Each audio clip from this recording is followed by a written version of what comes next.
আসসালামু আলাইকুম রহমতুল্লাহি ওবরকাতুহ। দিন টিভির সাময়িক দর্শকবৃন্দ, আপনাদের সবাইকে স্বাগত জানাচ্ছি আপনাদের প্রিয় অনুষ্ঠান দিনী সমাধানে। সর্বপ্রথম আল্লাহ রব্বুল আলমিনের দরবারে শুকরিয়া আদায় করছি। আল্লাহ আমাদের সুস্থ রেখেছেন এবং আজকের প্রোগ্রামে উপস্থিত তৌফিক দিয়েছেন।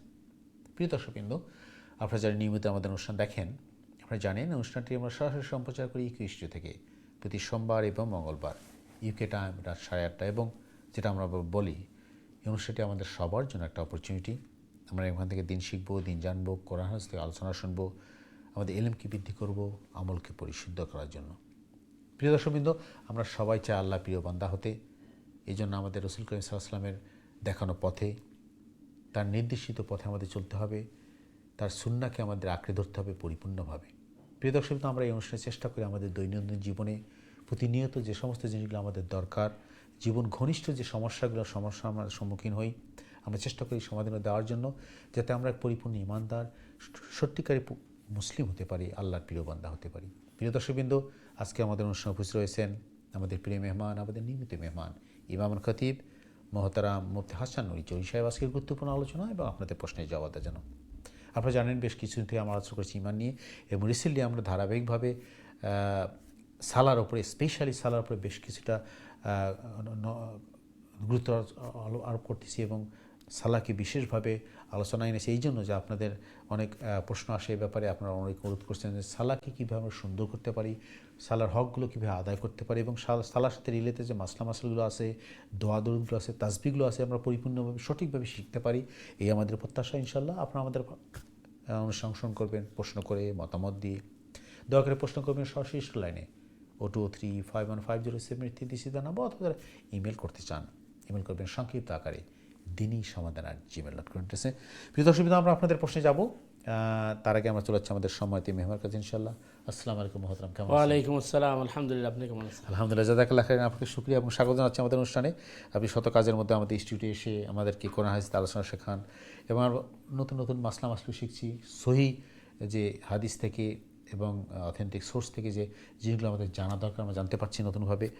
এতে আমরা অবশ্যই দর্শক আমার সাথে একমত হবেন যে অনেক আমাদের সোর্স থেকে আমরা অনেক কিছু শিখছি, জানছি ইসলামের নামে, ধর্মের নামে, শরিয়ার নামে, যার মধ্যে অনেকগুলো আমাদের জানার মধ্যে সীমাবদ্ধতা রয়েছে অথবা জানার মধ্যে ভুল রয়েছে। সেগুলো সঠিক করে আমরা সঠিকটা জানার চেষ্টা করছি, শুদ্ধভাবে ইসলামকে বোঝার, দিনকে বোঝার চেষ্টা করছি ইনশাআল্লাহ।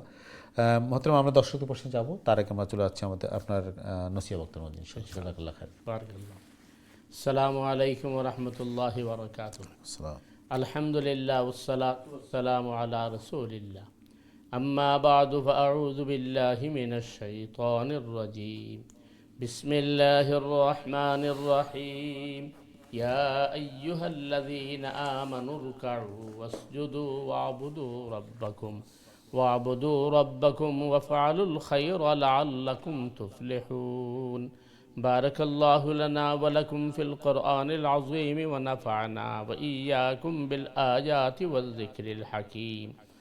রব্বি ইশরাহ লি সাদরি ওয়া ইয়াসসির লি আমরি ওয়াহলুল উকদাতাম মিন লিসানি ইয়াফকাহু কওলি। আল্লাহুম্মা সাল্লি ওয়া সাল্লিম ওয়া বারিক আলা নাবিয়্যিনা মুহাম্মদ ওয়া আলা আলিহি ওয়া আসহাবিহি আজমাইন। আলহামদুলিল্লাহ সুম্মা আলহামদুলিল্লাহ। দিন টিভির দর্শক, ভিউয়ার, ভাই বোনেরা, আমরা আপনাদের প্রিয় প্রোগ্রাম দিন ই সমাধান শুরু করতে যাচ্ছি। আল্লাহ সুবহানাহু তাআলার কাছে তৌফিক কামনা করছি। ওমা তৌফিক ইল্লা বিল্লাহ, আলাইহি তাওয়াক্কালতু ওয়া ইলাইহি উনীব। সম্মানিত দর্শক, ভিউয়ার, ভাই বোনেরা, আমরা জানি যে আরবি মাস রবিউল আউয়াল চলছে, এবং রবিউল আউয়ালই হচ্ছে রসুল করিম সাল্লাল্লাহু আলাইহি ওয়াসাল্লাম জন্ম এবং ইন্তেকালের মাস। তো আমরা এই মাস আসলে আমরা অনেকেই কিন্তু রসুল প্রেমে অনেকটা আমরা ফানাফিল্লা হয়ে যাই, কিন্তু আসলে আমাদেরকে বুঝতে হবে রসুল্লাহ সাল্লাল্লাহু আলাইহি ওয়াসাল্লাম একদিন, এক মাস বা সিজনের জন্য আসেন নাই। রসুল করিম সাল্লাল্লাহু আলাইহি ওয়াসাল্লাম কিয়ামত পর্যন্ত সৃষ্টি জগতের জন্য তিনি রাহমাত স্বরূপ এসেছিলেন, এবং সব সময় তার মহব্বত, ভালোবাসা, অনুকরণ একান্ত জরুরি। আমরা ঈমান নিয়ে আলোচনা করছি, এর পাশাপাশি আমরা রসুল করিম সাল্লাল্লাহু আলাইহি ওয়াসাল্লাম যিনি ঘোষণা করেছেন সাল্লু কামা রাআইতুমুনি উসাল্লি, তোমরা আমাকে যেভাবে নামাজ আদায় করতে দেখছো এইভাবে তোমরা নামাজ আদায় করো। তো আমরা সালাহ নিয়ে আলোচনা করছি, এবং আমরা সালাহের গত সপ্তাহে আমরা রুকু নিয়ে আলোচনা করেছিলাম। আজকে আমরা সালার অন্যতম আরেকটি রুকন হচ্ছে সিজদা। তো সিজদা নিয়ে আমরা আলোচনা করব। আল্লাহ রসুল সাল্লাল্লাহু আলাইহি ওয়াসাল্লাম ইরশাদ করেছেন, আকরাবু মা ইয়াকুনুল আবদু মির রাব্বিহি ওয়া হুয়া সাজিদ। যখন বান্দা এবং বান্দি সিজদার মধ্যে চলে যায়, অর্থাৎ তার সম্মানিত কপাল মাটিতে ঠেকে দেয়, তখন সে আল্লাহর সবচেয়ে কাছে পৌঁছে যায়। এই জন্য আল্লাহ রসুল সাল্লাল্লাহু আলাইহি ওয়াসাল্লাম বলছেন সিজদার মধ্যে বেশি বেশি দোয়া করতে, আল্লাহর বড়ত্ব প্রকাশ করতে। এবং সিজদার ক্ষেত্রে আল্লাহ রসুল সাল্লাল্লাহু আলাইহি ওয়াসাল্লামের নিদর্শন হচ্ছে যে সহিহ বুখারীর হাদিসের মধ্যে বলা হচ্ছে 7টি অঙ্গ বা হাড্ডি দিয়ে সিজদা করতে হবে। এর মধ্যে যদি কোনো অসুবিধা ছাড়া একটি অঙ্গ যদি কমপ্লিট সিজদার মধ্যে আপনি এটাকে না জড়ান, তাহলে আপনার নামাজ এই বিশুদ্ধ হবে না। তো 7টি অঙ্গ: কপাল, নাক, 2 হাতের তালু এবং 2 হাঁটু এবং পায়ের আঙ্গুলগুলো, এই 7টি অঙ্গ দিয়ে সিজদা করতে হবে। আর রসুল করিম সাল্লাল্লাহু আলাইহি ওয়াসাল্লাম কঠোরভাবে নিষেধ করেছেন যে তোমরা সিজদারত অবস্থায় তোমাদের কইনকে মাটিতে তোমরা বিছিয়ে দিও না কুকুরের মতো। অর্থাৎ কুকুর যেভাবে শুয়ে থাকে হাত সামনে দিয়ে মাটিতে বিছাইয়া, এইভাবে তোমরা সিজদা করো না। এবং সিজদার মধ্যে আল্লাহ রসুল সাল্লাল্লাহু আলাইহি ওয়াসাল্লাম যে তাসবিহ পড়তেন, সুবহান রব্বিয়াল আলা, সুবহান রব্বিয়াল আলা, সুবহান রব্বিয়াল আলা। এরপরে আল্লাহ রসুল পড়তেন, আল্লাহুম্মা গফিরলি যামবি কুল্লাহু দিক্কাহু ওয়া জিল্লাহু ওয়া আউয়ালহু আখিরহু।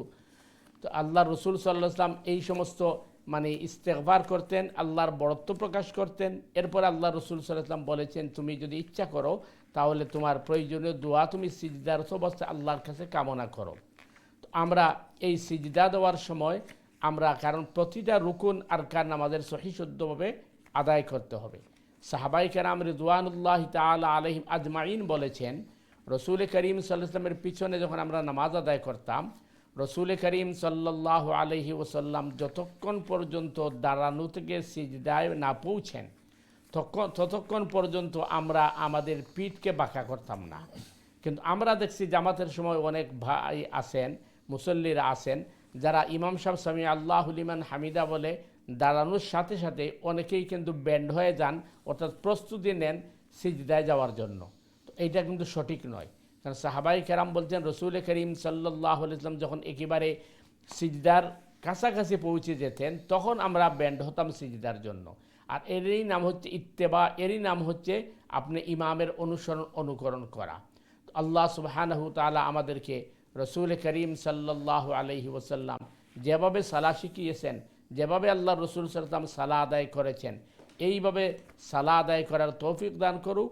এবং এই সালাহকে আমাদের দুনিয়া এবং আখিরাতের জন্য আল্লাহ সুবহানাহু তাআলা নাজাতের উসিলা হিসেবে গ্রহণ করুন। সুবহানাকাল্লাহুম্মা বিহামদিকা আশহাদু আল্লা ইলাহা ইল্লা আনতা আস্তাগফিরুকা ওয়া আতুবু ইলাইক। ওয়াসসালামু আলাইকুম ওয়া রাহমাতুল্লাহি ওয়া বারাকাতুহু। আসসালাম, জাযাকাল্লাহ খাইরান মুহতারাম। আপনার গুরুত্বপূর্ণ সংক্ষিপ্ত আজকের সূচনা বক্তব্যের জন্য প্রিয় দর্শকবৃন্দ, আপনারা যারা টিভি সিরিয়ার সামনে অথবা অনলাইনে আমাদের অনুষ্ঠানে যোগদান করছেন, আপনাদের সবাইকে স্বাগতম ও মোবারকবাদ। আপনারা শুনলেন প্রিয় দর্শকবৃন্দ কত গুরুত্বপূর্ণ জিনিস। আমরা আপনাকে বলছি শুরুতেই যে আমরা গত বেশ কয়েক সপ্তাহ থেকে আলোচনা করছি সালার উপরে বেশি গুরুত্ব দিয়ে, কারণ আমাদের সালাটা সঠিক হওয়া দরকার, শুদ্ধ হওয়া দরকার, পরিপূর্ণ হওয়া দরকার। কারণ আমাদের মুসলিম হিসাবে আমরা যারা নিজেকে মনে করি ইমানদার মনে করি, সালাটা আমাদের সঠিক না হয় খুবই দুঃখজনক। এবং সালাই আমাদের ইমানদার হওয়ার জন্য, মুমিন হওয়ার জন্য প্রথম ধাপ। সো আমরা চেষ্টা করছি প্রিয় দর্শক, আমরা অনুসরণ করবো আপনাদের প্রশ্নের ব্যাপারে। যে কোনো প্রশ্ন করতে চান করবেন, সালাহ বা অন্য কোনো প্রশ্ন যদি থাকে করতে পারেন, কোনো সময় আপনি দয়া করে প্রশ্ন করবেন সরাসরি স্টুডিও লাইনে। আপনি টিপি স্ক্রিনে নাম্বার দিতে পাচ্ছেন 0235150733 চিন্তা নাম্বার, অথবা যারা ইমেল করতে চান ইমেল করবেন সংক্ষিপ্ত দিনই সমাধান জিমেল করতেছে। আমি বিনীতভাবে অনুরোধ করব প্রিয় দর্শক, আপনি জানেন খুবই সংক্ষিপ্ত সময় অনুষ্ঠানটা করি। এই গুরুত্বপূর্ণ সময়টাকে আমরা ইউটিলাইজ করব গুরুত্বপূর্ণ আলোচনা, জীবনধর্মী ঘনিষ্ঠ আলোচনা, যেগুলো শিখলে জানলে আমরা উপকৃত হতে পারি, আমাদের জীবনকে আমরা সুন্দর করতে পারি এবং আমাদের এলেমকে আমরা বৃদ্ধি করতে পারি। সো আমরা প্রশ্ন করবো সংক্ষিপ্ত আকারে, টু দ্য পয়েন্টে। মতরাম আমরা দর্শক প্রশ্ন দেবো, তার আগে আপনি সালার ব্যাপারে প্রশ্ন করছেন। আমাদের অনেক দর্শক এভাবে প্রশ্ন করেন যে আসলে আপনি বললেন যে রুকু এবং সেজদার সাথে অনেকে বলেন যে আসলে রুকু এবং সেজদাতে যে তাসবিহ আমরা পড়ি, এটা কি একমাত্র তাসবিহ নাকি আরও তাসবিহ আছে, অথবা এটা কতবার করতে হবে? আমরা একটু বিস্তারিত জানবো। তার আগে আমরা প্রশ্ন নিয়ে সামনে দর্শক লাইনে আসেন। চলে আসছে আমাদের সময় দর্শক আছে ইনশাআল্লাহ, দেখি কে আসলেন। সময় দর্শক, আসসালামু আলাইকুম, আপনার প্রশ্ন করুন প্লিজ। হ্যালো, আসসালামু আলাইকুম ভাই, ওয়ালাইকুম ভালো সালাম। আছেন তো? ওয়ালাইকুম সালাম মোহাম্মদ মিয়া ভাই, আপনি কেমন আছেন? আলহামদুলিল্লাহ, আপনারা ভালো আছেন জি তো? আলহামদুলিল্লাহ। জি বলেন ভাই, আপনি আজকে প্রথম জি কলার, মাশাআল্লাহ, বলেন। জি জি না, আমি আপনার প্রোগ্রাম আমি অপেক্ষা করি কিন্তু আপনারা মাশাআল্লাহ, আইবা। মাশাআল্লাহ, জাযাকাল্লাহ খাইর। জি বলেন। ওকে, আমিও গত সপ্তাহের দূরের যে কবিজারে তোর একটা প্রশ্ন উত্তর দিছিলাম, মানে বেরি গুড, বাট আমি উত্তরের মাঝে আরেকটা প্রশ্ন আইছি, জি আমি বলেন। আর সময় পাইছি না গতিকে মানে ব্যবস্থা করবো আর কি। আচ্ছা, তাই তো হইলা যে এই যে আমরা যে সাধারণ মানুষ যে মারা যায়, এটা তো রুর গেছে গিয়ে মানে ফিরিস্তা হলে না তারা খবরটা না পৌঁছায়। এর মাঝে আমার একটা প্রশ্ন আইছে যে খালি কই বেদার তো গিয়া যে কই আসসালাম আলাইকুম হালাল কুবরি খালি ও তো গিয়া খালি কইতে ফিরিস্তা রুর গেছে না আর কোনো খবর। যেমন আমি উদাহরণ দিয়া, যেমন ফ্যামিলির মাঝে তাই মারা গেল, তো ফ্যামিলির আছে বাচ্চা কাচ্চা আছে, বউ আছে বা ভাই বেদা আছে, এরা যে কোনো ধরনের কোনো যদি পালা কাম করে বা তসফি টাসল করে, এগুলা কিতা গিয়া ফিরিস্তা গিয়া রুর গেছে গিয়া খবর করি। এইগুলো একটা নম্বর ওয়ান। সেকেন্ড হইলো যে এই যেমন একটা স্বামী স্ত্রী, তখন স্বামী মারা গেছে বলতে আগে স্ত্রী রয়েছে, স্ত্রী মারা গেছে তাকে স্বামী রয়েছে, তখন এই যে বাচ্চা কাচ্চা লাগে তো ওগুলোরও মায়া আছে। তখন মনের কাজে একদম একজন স্ত্রী মারা গেলা, কিন্তু স্বামী বাবা অত কষ্ট করে বাচ্চা কাচ্চারে বিয়া না হইরা কষ্ট করতে হইরা লালন হইরা লেখাপড়া করে, এই যে কষ্ট করা বাচ্চা কাচ্চারে দুঃখ দিলে না, কষ্ট দিলে না, বিয়াও করে না বাচ্চা কাচ্চার লাগে, এই যে স্বামী যেহেতু কষ্ট করা, এইগুলা কিতা ফিরিস্তাই গাই এই স্ত্রী কাছে গিয়া খবরটাই গা পৌঁছাই। বুঝতে পারছেন কিন্তু এটা প্রশ্ন? দ্বিতীয় প্রশ্ন বুঝতে পারছেন? আচ্ছা, জি ঠিক আছে। পারছেন বুঝতে? জি মিয়া ভাই, আমরা বুঝতে পারছি আপনার প্রশ্ন ইনশাআল্লাহ। সেকেন্ডটা আচ্ছা, তারটা হইলো গিয়া আমি একটু না হলো না, এটা আমি কতদিন ধরে আমি চিন্তা করে প্রশ্ন করতাম না করতাম না। জি বলেন। এই যে আমি আমি আমরা আপনারা আপনি তা আমি আমির গেছি আইকা, মানে আমি যে কোনো জিনিস লইতে হইলে খাইতে হইলে আমি বুঝা সুইজা দেখা যাচাই বাছাই কইরা আসল না নহল এই ধরনের যাচাই করে আমি এরপরে আমি জিনিসটা লই খাই বুঝি হারাম না হালাল। আমার প্রশ্ন হইলো যে এই যে বিভিন্ন চ্যারিটি সংস্থা বা মসজিদ মাদ্রাসা আমরা এই যে আল্লাহর রাস্তায় জিনিসটা বহুত বড় জিনিসটা চিন্তা করলে আল্লাহর রাস্তায় আমরা আল্লাহর রাস্তায় দিতে আল্লাহর রাস্তায় আমরা যে জিনিসটা নেই, আমি মনে করি আমি আল্লাহর রাস্তায় দিলাম, আমি যে নেই আমি তো যাচাই করি না, বা অনেক সময় আছে আমি জানি যে যেটা দিরা এটা ওরকম আমি জানি, বা অনেক ব্যবসা হয়েছে আমরা আছি কি ধরনের ব্যবসা করাম, বৈধ অবৈধ করাম, বাট প্রায় সময় হুজুর হলে কইবা যে তুমি কিলা দো না দো এটা আমার জানার বিষয় নাই, তুমি জেলা দিছা তোমার আল্লাহ কবুল করবা, এটা আমরা জানার বিষয় না। এই যে আপনারা কইরা হইলে জানার বিষয় না, ঠিক জিনিসটা আল্লাহ লাগে আপনি দেখলে আপনি যাচাই করতেন না, আমি যদি বন্ধ হয়ে দেব এটা যাচাই করতাম পারি, যে আপনি আল্লাহ লাগে নিরাত খেনে আপনি যাচাই করতেন, আপনি খেনে কইতা বলে যে তুমি যে চাল্লাম আমরা জানি না, জানার বিষয় নাই, এটা শরীয়ত আছে। তখন এই এই এই এই যে জিনিসটা আপনারা কইরা বা আমি কইরা এটা কতটুকু গ্রহণযোগ্য, এই প্রশ্নটা আপনারা জি বুঝতে বুঝতে পারছি, পারছেন? জি বুঝতে পারছি, ক্লিয়ার। ওকে, আসসালামু আলাইকুম। মিয়া ভাই আমাদের খুব গুরুত্বপূর্ণ, আমাদের নিয়মিত দর্শক, খুবই জ্ঞানী মানুষ, সুন্দর সুন্দর প্রশ্ন করেন। প্রথম প্রশ্ন, যে মৃত ব্যক্তির যে আত্মীয় স্বজন যে দোয়া করেন, ভালো কাজ করেন, জি মোহতরম। জি, প্রথম যে বিষয়টা আপনি আলোচনা করছেন, বিষয়টা হইল যে মানুষ মারা যাওয়ার পরে ইনকাতা আমলে তার সব আমল বন্ধ হয়ে যায়, আর তার কোনো আমল থাকে না। হাদিসও আইছে তিনটা জিনিস ছাড়া, একটা সাদাকায় জারিয়া, আর একটা অলদন সালেহ, অথবা আপনি যদি এমন কোনো কাজ করিয়া যান যেটা সমাজ বা জাতির জন্য কল্যাণকর। তো এই তিনটে কাজের সওয়াব বা কন্টিনিউ থাকে, জারি থাকে। তো এর মধ্যে যদি কেউ গিয়ে আপনার কবর জিয়ারত করেন, তো সালাম করেন এবং মাগফিরাতের দোয়া করেন, এইগুলা ওই মৃত ব্যক্তির কাছে গিয়ে পৌঁছবো এবং মৃত ব্যক্তির হয়তো গুনারে আল্লাহ ক্ষমাইবা এবং তার দরজাত্রে পূরণ করবা। 2 নম্বর বিষয় হইল যে আপনি যেটা কইছেন যে এই দুনিয়ার যে অবস্থা, অর্থাৎ তান এই ওয়াইফ আগে মারা গেছেন অথবা হাজব্যান্ড আগে মারা গেছেন, তান হয়তো মেয়ে বিবাহ হয়েছে না, ছেলে বিবাহ হয়েছে না, আরও যে অভাব অনটন, এইগুলা মুর্দার কাছে পৌঁছানি হয় না। কারণ দুনিয়াবি বা পার্থিব জগতের এইগুলা মুর্দার লাগি প্রয়োজন নাই, ওই কারণে প্রয়োজন নাই, এখানে আখেরাতের মধ্যে টেনশনের কোনো জিনিস নাই। তো যদি ফিরিস্তা হলে গিয়ে আপনার এই খবর পৌঁছায়, তাইলে আপনার অভাব অনটনের খবর পৌঁছাইতে হইব, এবং এটা শুনে তার কোনো লাভ নেই, সে করতে কিছু পারবে না। তো এর কারণে এটা মানে পৌঁছানোর কোনো প্রশ্নই হয় না। আপনি যে সালাম দিবা এবং মাগফিরাতের দোয়া করবা, এগুলা পৌঁছানি হয়, এর মাধ্যমে তার ফায়দা হয়।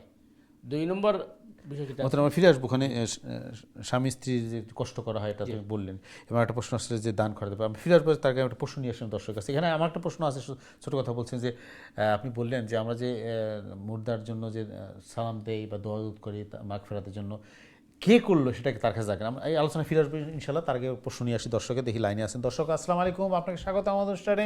আপনার প্রশ্ন করুন প্লিজ। হ্যালো, আসসালামু আলাইকুম। ওয়ালাইকুম সালাম রহমতুল্লাহ। জি ভাই, কেমন আছেন? জি আলহামদুলিল্লাহ, আপনি ভালো আছেন? আলহামদুলিল্লাহ ভাই। জি, আপনাকে স্বাগত আমাদের অনুষ্ঠানে। আপনার প্রশ্ন বলেন প্লিজ। ভাইয়া, আমি জানতে চাইতেছি ঈদে মিলাদুন নবী উপলক্ষে বলছেন আমরা যে ভাই দয়া করে, আপনার ইকো হচ্ছে। আলোচনা করেন যে আমরা আপনি কি টিভিতে অনুষ্ঠান দেখছেন? জি আপনি টিভিতে অনুষ্ঠান দেখতেছেন, দয়া করে টিভির ভলিউম একটু কমিয়ে দেন অথবা মিউট করে আমাদের সাথে ফোনে কথা বলেন, এরপর টিভিতে অনুষ্ঠান দেখেন প্লিজ। আমি আসসালামু আলাইকুম। জি ভাই, আপনার কথা আমরা 2-3 বার শুনছি, ইকো হচ্ছে আপনার কথা। আমি ইয়ে তো সম্পূর্ণ বন্ধ করে দিয়েছি ভাই। আচ্ছা জি, এখন বলেন, শুনছি, জি বলেন। না, আমি বলতেছি ঈদে মিলাদুন নবী উপলক্ষে বুঝছেন আমরা যে মিলাদটা পড়ি ওইটার ব্যাপারে একটু যদি হুজুর আলোচনা করেন আমরা খুব উপকৃত হব। জি, খুবই গুরুত্বপূর্ণ প্রশ্ন করে, যেহেতু একটা আমাদের রবি আল্লাহর মাস, আমরা এই ব্যাপারে একটু চেষ্টা করবো। ধন্যবাদ। আর কোনো প্রশ্ন আছে আপনার? না ভাই, বুঝছেই আমরা মিলাদ সম্পর্কে। হ্যাঁ, মিলাদ কি জিনিস, ঈদে মিলাদুন্নবী কি, আমরা যে আমাদের সমাজে বহুল প্রচলিত ঈদে মিলাদুন্নবীর ব্যাপারে আমরা চেষ্টা করবো আলোচনা। আমাদের একটা লিস্টে আছে, এই জিনিসটা আমরা আলোচনা করবো ইনশাআল্লাহ। জাযাকাল্লাহ। আপনার ধন্যবাদ ভাই আপনার প্রশ্নের জন্য, জাযাকাল্লাহ খাইর। মোহতারাম, আমরা আরেকটা প্রশ্ন নিয়ে আসি, আমাদের দর্শক লাইনে আছেন। সময় দর্শক, আসসালামু আলাইকুম, আপনার প্রশ্ন করুন প্লিজ। ওয়ালাইকুম আসসালাম। জি, কেমন আছেন? আলহামদুলিল্লাহ, আপনারা ভালো আছেন? জি আলহামদুলিল্লাহ। জি বলেন, আপনার প্রশ্ন বলেন। আমার একটা প্রশ্ন হইলে গিয়া, আমি একটা ফিতরের মধ্যে দেখলাম মানে বিসমিল্লাহ 21 বার করলে মানে প্রত্যেক সাথে যখন আমরা বেটাদায় ঘুমাই থাকি প্রত্যেক সাথে সাথে মানে নেকি লেখা হয়, একটা সব লেখা হয়। এটা মানে হাসানি না সঠিক না সঠিক না? বিসমিল্লাহ কি আপনি বেডে যাওয়ার পরে বললে 21 বার? না, বেটাদায় ঘুমার সময় মানে 21 বার বিসমিল্লাহ বলে যদি ঘুমানি হয় তো প্রত্যেক সাথে সাথে নেকি লেখা হয়। ওকে, এটা একটা সহিহ হাদিস মতো ঠিক আছে নি? আর আরেকটা হইলে গিয়া আল্লাহুম্মা ইন্নী আউযু বিকা আন উশরাকা বিকা ওয়া আনা আ'লামু ওয়াস্তাগফিরুকা লিমা লা আ'লাম। এটা একটা শরীয়ত পড়া যাইব নি মানে তাসবিহ পড়ে? আবার বলেন দোয়াটা। আল্লাহুম্মা ইন্নী আউযু বিকা আন উশরাকা বিকা ওয়া আনা আ'লামু ওয়াস্তাগফিরুকা লিমা লা আ'লাম। ওকে, ঠিক আছে। এটা শরীয়তের মধ্যে পড়া যাইব নি? সেজদার মধ্যে? জি জি। ওকে, ঠিক আছে ভাই, আসসালামু আলাইকুম। ইনশাআল্লাহ, জাযাকাল্লাহ খাইরান। আমরা প্রশ্ন একটু উত্তরে দিয়ে যাই মহতরম। আমরা মোহাম্মদ মিয়া ভাইয়ের যে প্রশ্ন ছিল, আপনি স্বামী স্ত্রীর কষ্ট করে, বাচ্চা কাচ্চা করে, এগুলো তো আপনি মানে থার্ড প্রশ্ন ছিল খুবই গুরুত্বপূর্ণ এবং আমাদের সমাজের সাথে রিলেটেড। বলছে যে আমরা দান খরা করি, চ্যারিটি করি, সাদাকা করি। কথাটা হলো আমরা যে মাদ্রাসা, মসজিদ, জিমখানা অথবা যে কোনো ইসলামী রিলেটেড প্রতিষ্ঠানে যে দানগুলো করি, সেই দানের যে দাতা তার ইনকাম সোর্সটা যে গ্রহীতা তার জানার দরকার আছে কিনা, অথবা যে নিচ্ছেন, যাকে দান করা হচ্ছে, তার জানার চেষ্টা করতে হবে কিনা, বা না জেনে উনি নেবেন, যদি উনি জানেন যে না ওই ব্যক্তির যে ইনকাম সোর্সটা হালাল না বা বৈধ না, তাহলে কি নিতে পারবেন কিনা, বিস্তারিত আলোচনা একটু করবো আমরা। তার একটা প্রশ্ন নিয়ে আসি ইনশাল্লাহ। জাযাকাল্লাহ খাইরান। চলেছে আমাদের পরবর্তী দর্শক আছে ইনশাল্লাহ, দিকে আসলেন সময় দর্শক। আসসালামু আলাইকুম, আপনার প্রশ্ন করুন প্লিজ। হ্যালো, আসসালামু আলাইকুম। ওয়ালাইকুম আসসালাম রহমতুল্লাহ। জি ভাই, প্রশ্ন বলেন প্লিজ। আচ্ছা, আমার দুইটা ছোট ছোট প্রশ্ন আছিল। খালি আমার বাংলায় বুঝাই দিবা, আমি বুঝি না তো আমার রিপিট হয়ে আমার বুঝাইবা প্লিজ। প্লিজ বলেন। আচ্ছা, এখন চাচা আছেন তানোর 10 মাস বেশি তাই পয়সা আনছেন দেশটা কি আর দেশটা কি আবার বাদে না নিয়ে পয়সা লইয়া আইছেন লন্ডন না নিয়ে, আর তানোর ভাই বোনের লগে পাঠাপাঠি হয়েছে না বাড়া ঠিক এটা বাদে ঝগড়া হচ্ছে। এটা অ্যালাউড নিয়ে বাচ্চা দেওয়ার আগে তারা না, বাচ্চা দেওয়ার আগে না নিয়ে তারা খরচ সরে লিছ না লাগে, তারা ঝগড়া লাগছে। এটা অ্যালাউড নিয়ে ইসলাম, বুঝছেন নি হুজুর? বুঝছেন? বুঝছেন নি? আচ্ছা, জি হ্যাঁ, আমার হুজুর বুঝতে পারছেন ভাই। দেখা যাক। 2 নম্বর প্রশ্ন হলো এখন মর্গেজ আছে নানি, but their husband is passed away and তারা নানি বাচ্চা চলো নানি তান সাইড মার করতে থাকি, তার মর্গেজ পেশা যাইব নি? Okay, so wife and husband is carry on the mortgage now? না, হাজবেন্ড মারা গেছেন। জি, so who is looking after the mortgage, who is paying for the mortgage now? The children and the mother they're alive and they want to move into mother's house, but the husband is passed away, but they want to sell the house. Can they do that? Okay, I got it. Thank you brother. Okay, আমরা একটু প্রশ্ন দিয়ে যাই, অনেকগুলো প্রশ্ন আছে, উত্তর দিয়ে যাই। আমাদের মোহাম্মদ মিয়া ভাইয়ের প্রশ্নের উত্তর আমরা দেব। যে মোহাম্মদ মিয়া ভাই আসলে বিষয়টা হইল যে আপনি যেটা কইছেন যে আল্লাহর লাগিয়ে আমরা যখন কালেকশন করবো বা চ্যারিটি করবো তখন এটা তো আমরা অবশ্যই হালাল হারাম আমরা বাছাই করিয়া এরপরে আমরা লওয়া দরকার। তো আসলে মুমিনের প্রত্যেকটা কামই আল্লাহর লাগে, কোনো কাম আল্লাহর সন্তুষ্টি ছাড়া মুমিনে করতে পারে না। আপনার আমার লেনদেন, উঠা বসা, খাওয়া সব কিছু আল্লাহর লাগে। সুতরাং মুমিনে কোনো কাজই আল্লাহর হুকুম রসুল সাল্লাল্লাহু তরিকার বাহিরে করতে পারে না।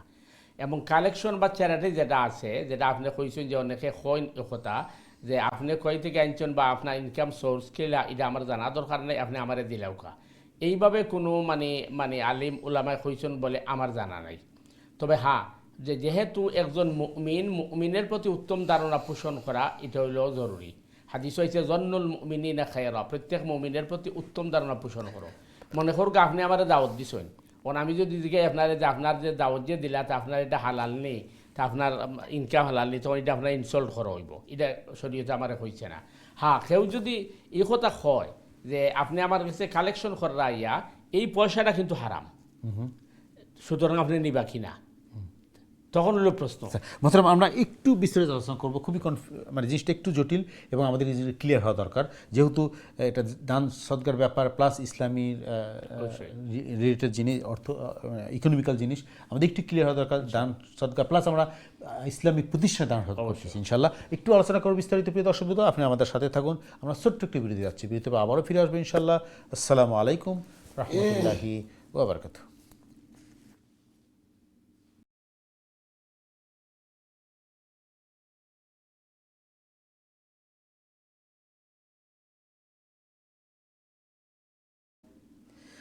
আসসালামু আলাইকুম রহমতুল্লাহি ওয়া বারাকাতুহু। দিনটিপি সময় দর্শকবৃন্দ, বিরতির পরে আবার আপনাদের স্বাগত জানাচ্ছি আপনাদের প্রিয় অনুষ্ঠান দিনী সমাধানে। যেখান থেকে আমাদের অনুষ্ঠান দেখছেন সবাইকে মোবারকবাদ।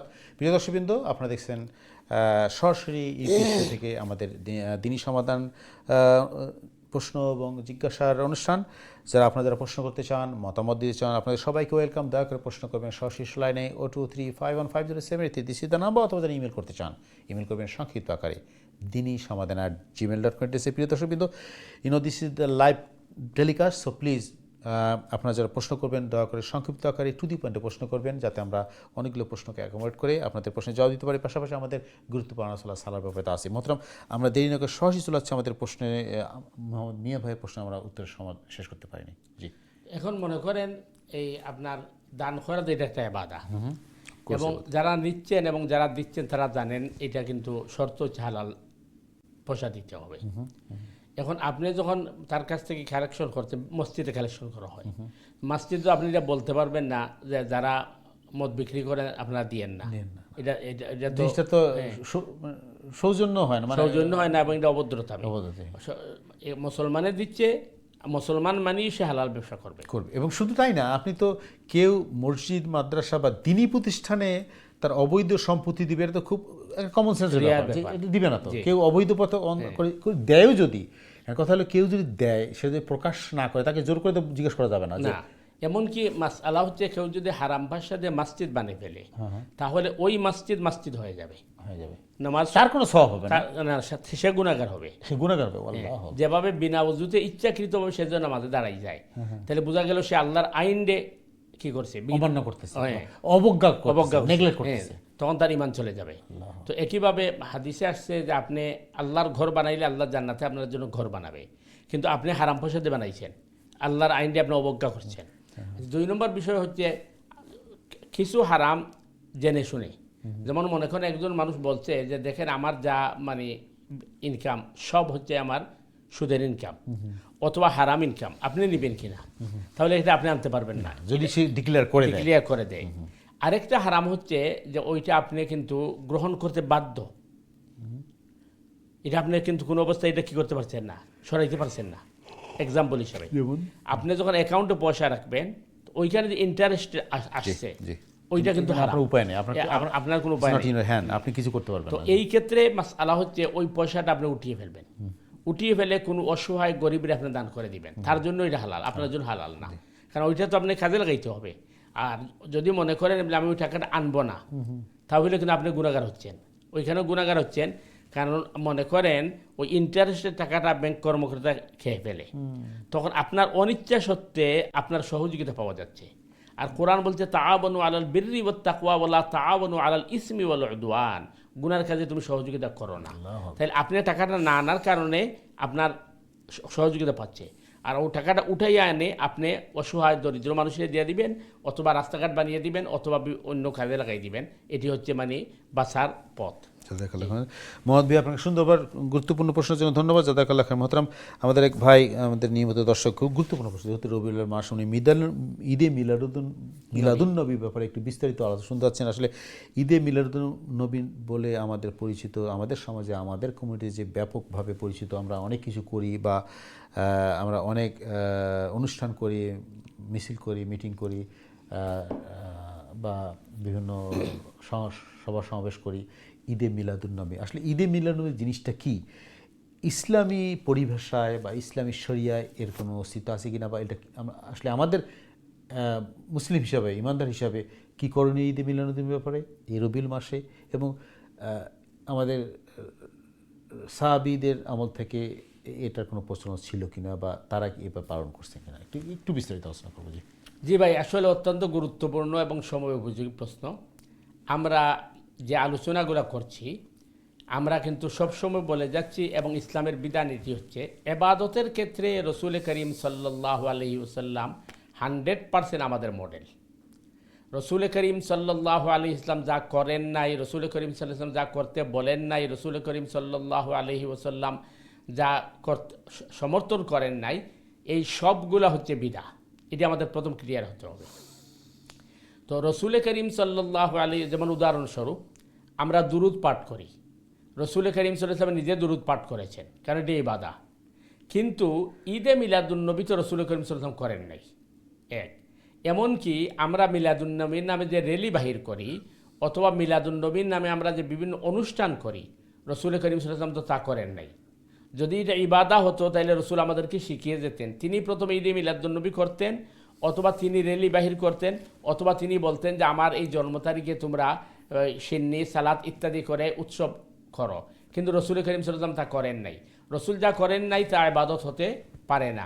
যেভাবে আগে বললাম, দুরুদ আমরা পড়ি, রসুলও দুরুদ পড়ছেন এবং রসুল দুরুদ পড়তে আমাদেরকে নির্দেশ করেছেন। কিন্তু আমাদের সমাজের মধ্যে কিছু কাজ শুরু হয়ে গেছে যেগুলো আমরা তৈরি করেছি।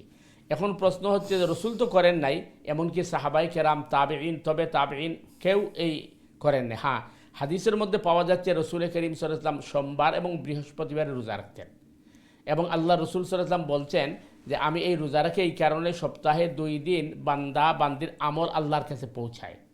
তো আমি মনে করি যে আমার আমলটা আমার রোজা অবস্থায় পৌঁছাক।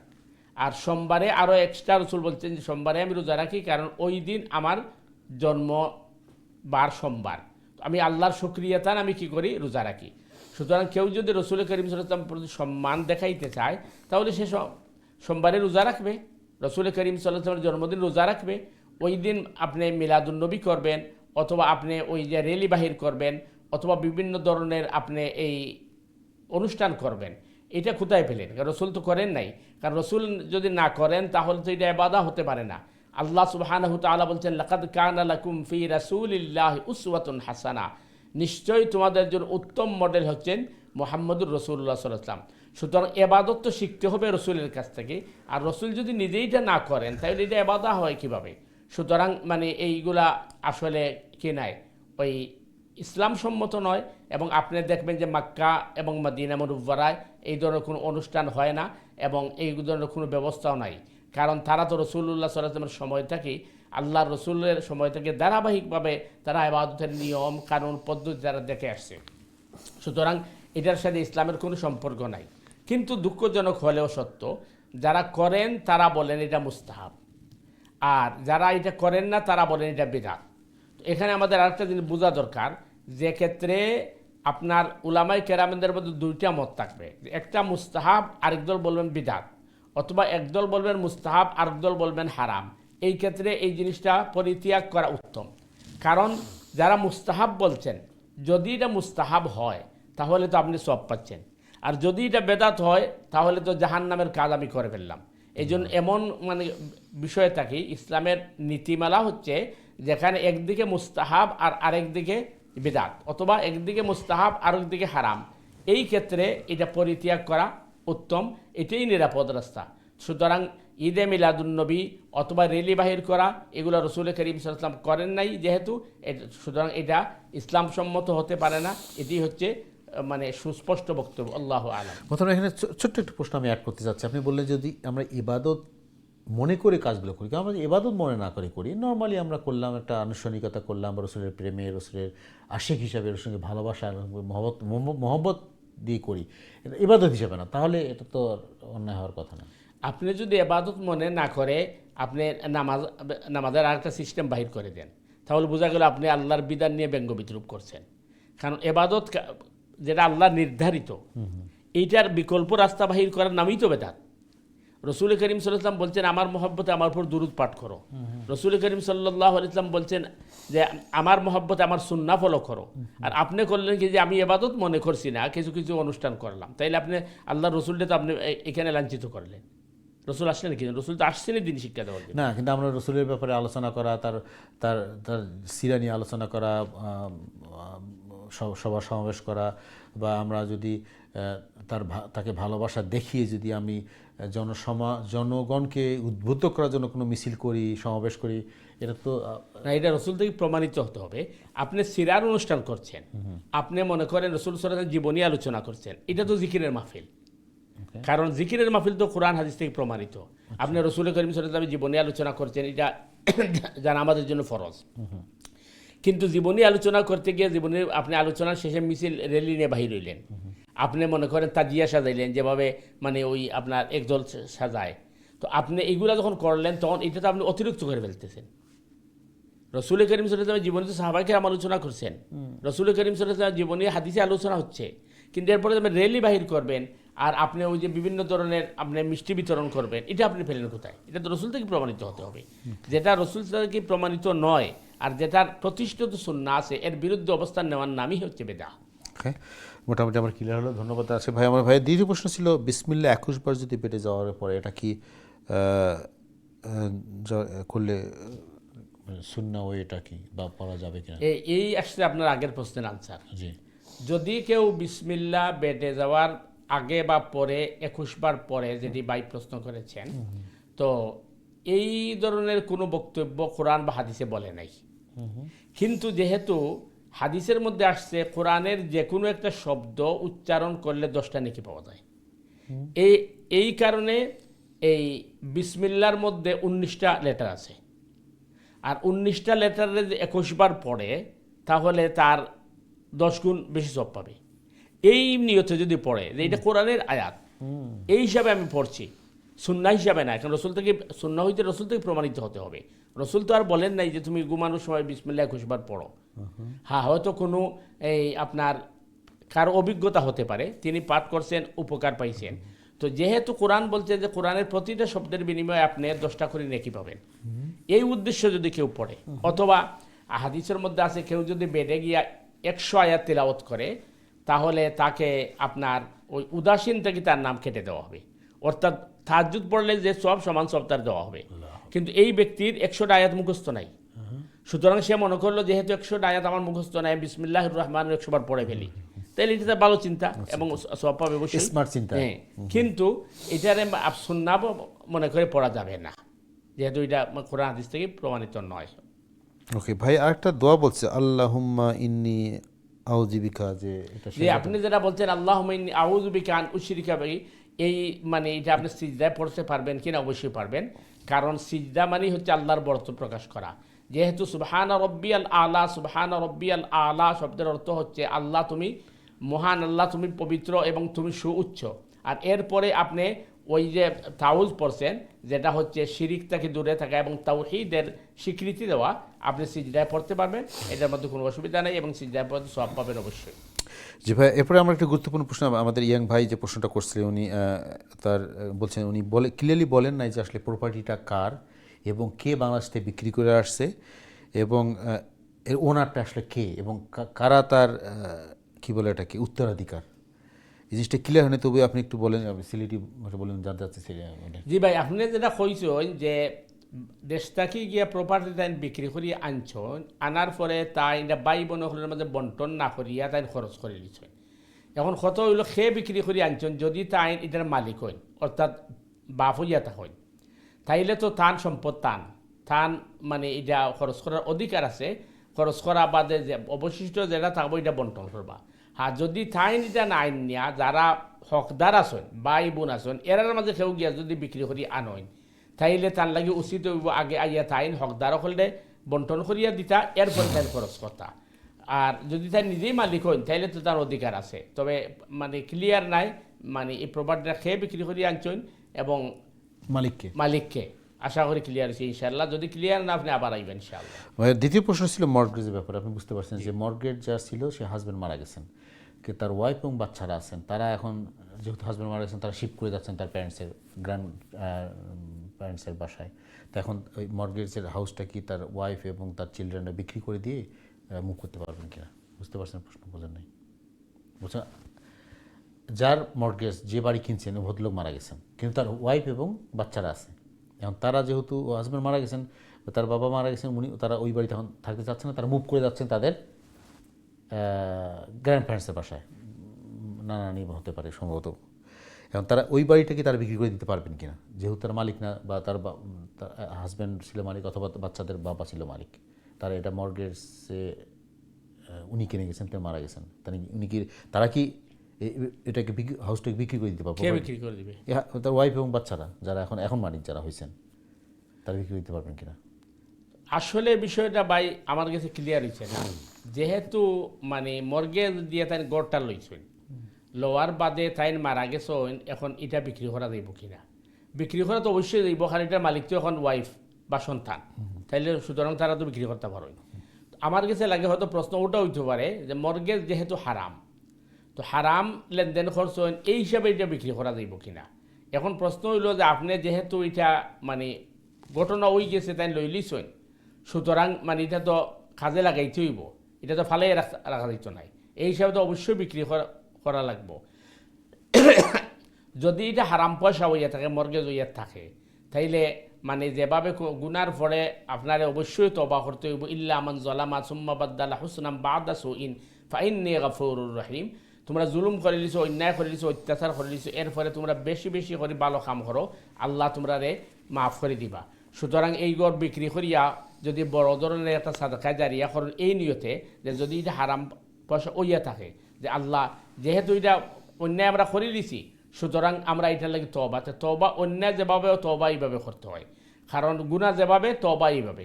যেহেতু হারাম পয়সার লেনদেন যদি ওইয়া থাকে, তাইলে এটা বিক্রি করিয়া এরপরে সাদকা জারিয়া করিয়া এরপরে তওবা করতে হইব। আশা করা যায় আল্লাহ সুবহানাহু ওয়া তাআলা মাফ করে দিবা। আর যদি এটা হারাম মর্গেজ না হইয়া থাকে, তাইলে তো মালিক তারা বিক্রি করার অধিকার আছে। প্রথম এখানে আমি একটু অ্যাড করতে চাচ্ছি, আমার অনেকে এই জিনিসটা জানতে চাচ্ছেন। আসলে যেমন আমি একটা মর্গেজ করছি, মর্গেজ করে ফেলছি, এখন মর্গেজ কিনে ফেলছি, কিন্তু আমি তো এখন মর্গেজ থেকে বের হতে পারতেছি না, আমাকে মর্গেজ শেষ না হওয়া পর্যন্ত। আমি হজও করতেছি, ওমরা করতেছি, বা দান সাজা সবই করতেছি যা ইসলামিক, কিন্তু মর্গেজটা আমি আবার সুদ ইন্টারেস্টের মধ্যে আছি। তাই এখন আমার জন্য করণীয়টা কি? মর্গেজ বের হতে পারছেন না, আপনার সারেন্ডার করতে হয়, আপনি সারেন্ডার করে বেরিয়ে আসেন। কিন্তু ওইখানে তো ওই বাড়িতে তো আমি এখন থাকি। আপনি ওই বাড়িতে থাকলে আপনি এটা ত্যাগ করেন, সারেন্ডার করে আপনি রেন্টি বাড়িতে যান। কারণ যখন আপনার ওই কী হয়েছে সুদরে হারাম করা হয়েছে, তখন কোরআন বলছে যে এই ঘোষণার পরেও যদি কেউ উঠে না আসে, তাহলে সেজন্য আল্লাহ রসুলের সাথে জিহাদের জন্য রেডি হয়। তাহলে আপনি যখনই জানছেন এটা হারাম এবং এটা ভুল করছি, আপনি এখানে স্টপ হয়ে যাবেন, আপনি সারেন্ডার করেন, রেন্টি করে যান। মানে as soon as I realized that, আমি বুঝতে পারবো যে আসলে হয়তো যখন আমি নিছি মর্গেজ তখন আমি হয়তো জানতাম না, বুঝছিল না, বা জ্ঞান ছিল না, বা হয়তো কোনো রূপে পরে করছি, কিন্তু এখন যখন জানতে পারছি না যে আমার মর্গেজটা, তখন এখান থেকে উঠে আসতে হবে। এবং তাহলে এই মর্গেজ থাকা অবস্থায়, আচ্ছা আমরা একটু পরে ফিরে প্রশ্ন নিয়ে আসি, এরপরে আলোচনা করবো মর্গেজ। অনেক প্রশ্ন জানতে চান আমার দর্শকরা, ফিরে আসবো। তার চলে যাচ্ছে আমাদের সময় দর্শক আছে, দেখি কে আসসালাম। সময় দর্শক, আসসালামু আলাইকুম, আপনার প্রশ্ন করুন প্লিজ। ওয়ালাইকুম আসসালাম রহমতুল্লাহ, কেমন আছেন? আলহামদুলিল্লাহ। জি আলহামদুলিল্লাহ। জি আপনার প্রশ্ন বলেন ভাই। জি, আমার প্রশ্ন ছিল উমরা সম্পর্কে। জি বলেন। জি প্লিজ বলেন। উমরা তো আমরা তো যাই থেকে মক্কা যাই প্রফেট সাল্লাল্লাহু আলাইহি ওয়াসাল্লাম থেকে ইয়া করছিল উমরাটা নাম ইহরাম বানছিল ওটা তাকলাম না আচ্ছা আর মদিনা থেকে করলে মোর নেকি আছে নি সওয়াব মিলবনি ইহরাম বান্দিয়া না তাকি ডাইরেক্ট লাগি ঠিক আছে কথা তাকলাম ওকে ঠিক আছে ভাই, ধন্যবাদ, জাযাকাল্লাহ খাইর। আসসালামু আলাইকুম। জি জি মোহতারাম। জি ভাই, আপনি যারা জানতে চাইছেন যে রসুল করিম সাল্লাল্লাহু আলাইহি ওয়াসাল্লাম এহরাম কোন জায়গাতে বাঁধছিলা, যেহেতু রসুল করিম সাল্লাম মদিনা মুনাওয়ারা থাকি হজ বা উমরাত গেছেন, এর কারণে আল্লাহর রসুল সাল্লাল্লাহু আলাইহি ওয়াসাল্লাম জুল হুলাইফা থাকি এহরাম বাঁধছেন। মদিনার অদূরেই আপনি মদিনার যে সমস্ত ট্যাক্সি বা যারা যায় তারা আপনার জুল হুলাইফা মসজিদও নিব এবং ইনো গিয়ে দেখবা যে হাজিও হলে বা উমরাকারীও হলে ইনো এহরাম বান্ধা। তো জুল হুলাইফা থাকি আল্লাহ রসুল সাল্লাল্লাহু আলাইহি ওয়াসাল্লাম এহরাম বান্ধিয়া গেছেন। এখন আপনার দ্বিতীয় প্রশ্ন হইল যে যদি আপনি জুল হুলাইফা থেকে এহরাম বান্ধিয়া যান তে আপনি আলাদা সওয়াব পাইবানি না? হাদিসের মধ্যে আলাদা কোনো সওয়াবের কথা এই জায়গাতে ঘোষণা আইছে না। তবে হ্যাঁ, মদিনা মুনাওয়ারাত যদি আপনি ফ্লাইটে আগে যান আর এরপরে যদি আপনি এই নিয়তে যে রসুলের যেখান থেকে কী করছেন এই এহরাম বানছেন আমি এই জায়গাতেই বানবো, তাইলে রসুল সাল্লাল্লাহু আলাইহি ওয়াসাল্লামের প্রতি ভালোবাসার একটা আপনার এই প্রমাণ পাওয়া যায়। 2 নম্বর, মদিনা মুনাওয়ারা থেকে আপনার মক্কা মুকাররমা যাওয়াটা ইজি। আগে যদি মদিনার যান গিয়ে তাইলে যাওয়াটা ইজি, কিন্তু আলাদা সওয়াবের কথা হাদিস কোরআন হাদিসও নাই। তবে হ্যাঁ, হাদিসের মধ্যে এইটা আছে যে যদি কেউ এই মসজিদুল আকসা অর্থাৎ ফিলিস্তিন যেটা মসজিদুল আকসা থেকে যদি কেউ উমরা বা হজের এহরাম বান্ধিয়ে যায় তাইলে তার মানে ফজিলত অনেক বেশি। এই হিসাবে আপনি যে দেশ থেকে যাই বা এই দেশ থেকে গেলে আপনি এয়ারপোর্ট থেকেই অথবা আপনি এই প্লেনে এহরাম বানতে পারলা। আর যদি মদিনা মুনাওয়ারাত আগে যান তাহলে মদিনা মুনাওয়ারার জুল হুলাইফা থেকে এহরাম বানবা, এরপরে আপনি মক্কার ঢুকবা। কিন্তু জুল হুলাইফা থেকে এহরাম বানতে আলাদা কোনো সওয়াব কোরআন উল্লেখ করা হয়েছে না। আল্লাহু আলাম। জাযাকাল্লাহ খাইরান। খুবই সুন্দর একটা প্রশ্ন ছিল উমরার ব্যাপারে। মোহতারাম, আমরা আমাদের একটু কি বলে ব্রেকেও যেতে হবে। আমরা যাওয়ার আগে ছোট্ট করে আমরা যে আলোচনা ছিলাম মর্গেজের ব্যাপারে, আমি যেটা জানতে চাচ্ছিলাম সেটা হলো যে মর্গেজ সামনে নিয়ে ফেলছি, তখন বুঝিনি, জানিনি বা জ্ঞান ছিল না, কিন্তু জানার পরে আমি বের হওয়া কি আমার জরুরি না আমি ওয়েট করব যে আমার মর্গেজটা কমপ্লিট হোক? কিন্তু এর মধ্যে যে আমি আমার হজ করি, উমরা করি অথবা দান খরাত করি, এটাকে কাভার করার জন্য এটা সম্ভব কিনা? না, বের হওয়া তো অবশ্যই জরুরি। আপনি মনে করেন কোনো ধরনের অসতর্কতামূলক অথবা না জানার কারণে আপনি হারামের মধ্যে লিপ্ত হয়ে গেছেন, যখনই আপনি জানবেন এটা হারাম তখনই আপনার জন্য প্রথম কাজ হচ্ছে এখান থেকে বেরিয়ে আসা। এরপরে আপনি অতীতের জন্য তওবা করা।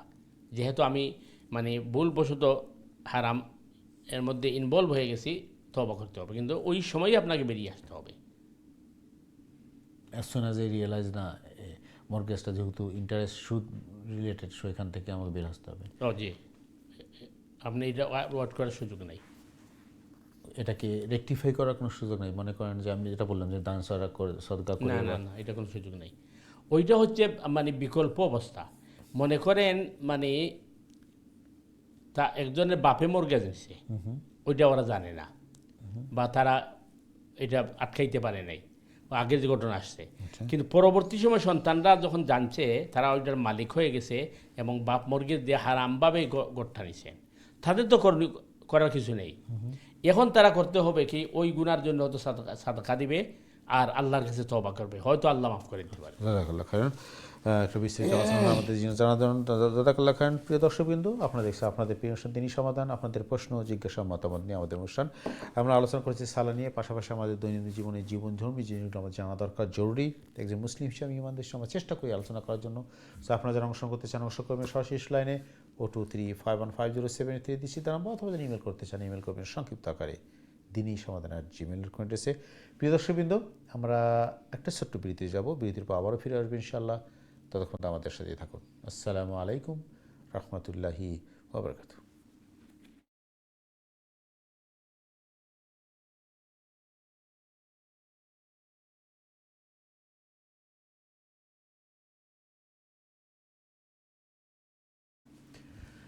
আসসালামু আলাইকুম রহমতুল্লাহি ওয়া বারাকাতুহু। দিন টিভি সময় দর্শকবৃন্দ, বিরতির পরে আবার আপনাদের স্বাগত জানাচ্ছি আপনাদের প্রিয় অনুষ্ঠান দিনী সমাধানে। যে যেখান থেকে আমাদের অনুষ্ঠানে যোগদান করছেন আপনাদের সবাইকে স্বাগতম, মোবারকবাদ। প্রিয় দর্শকবৃন্দ, আজকের অনুষ্ঠানের শেষ পর্বে আমরা চলে আসছি।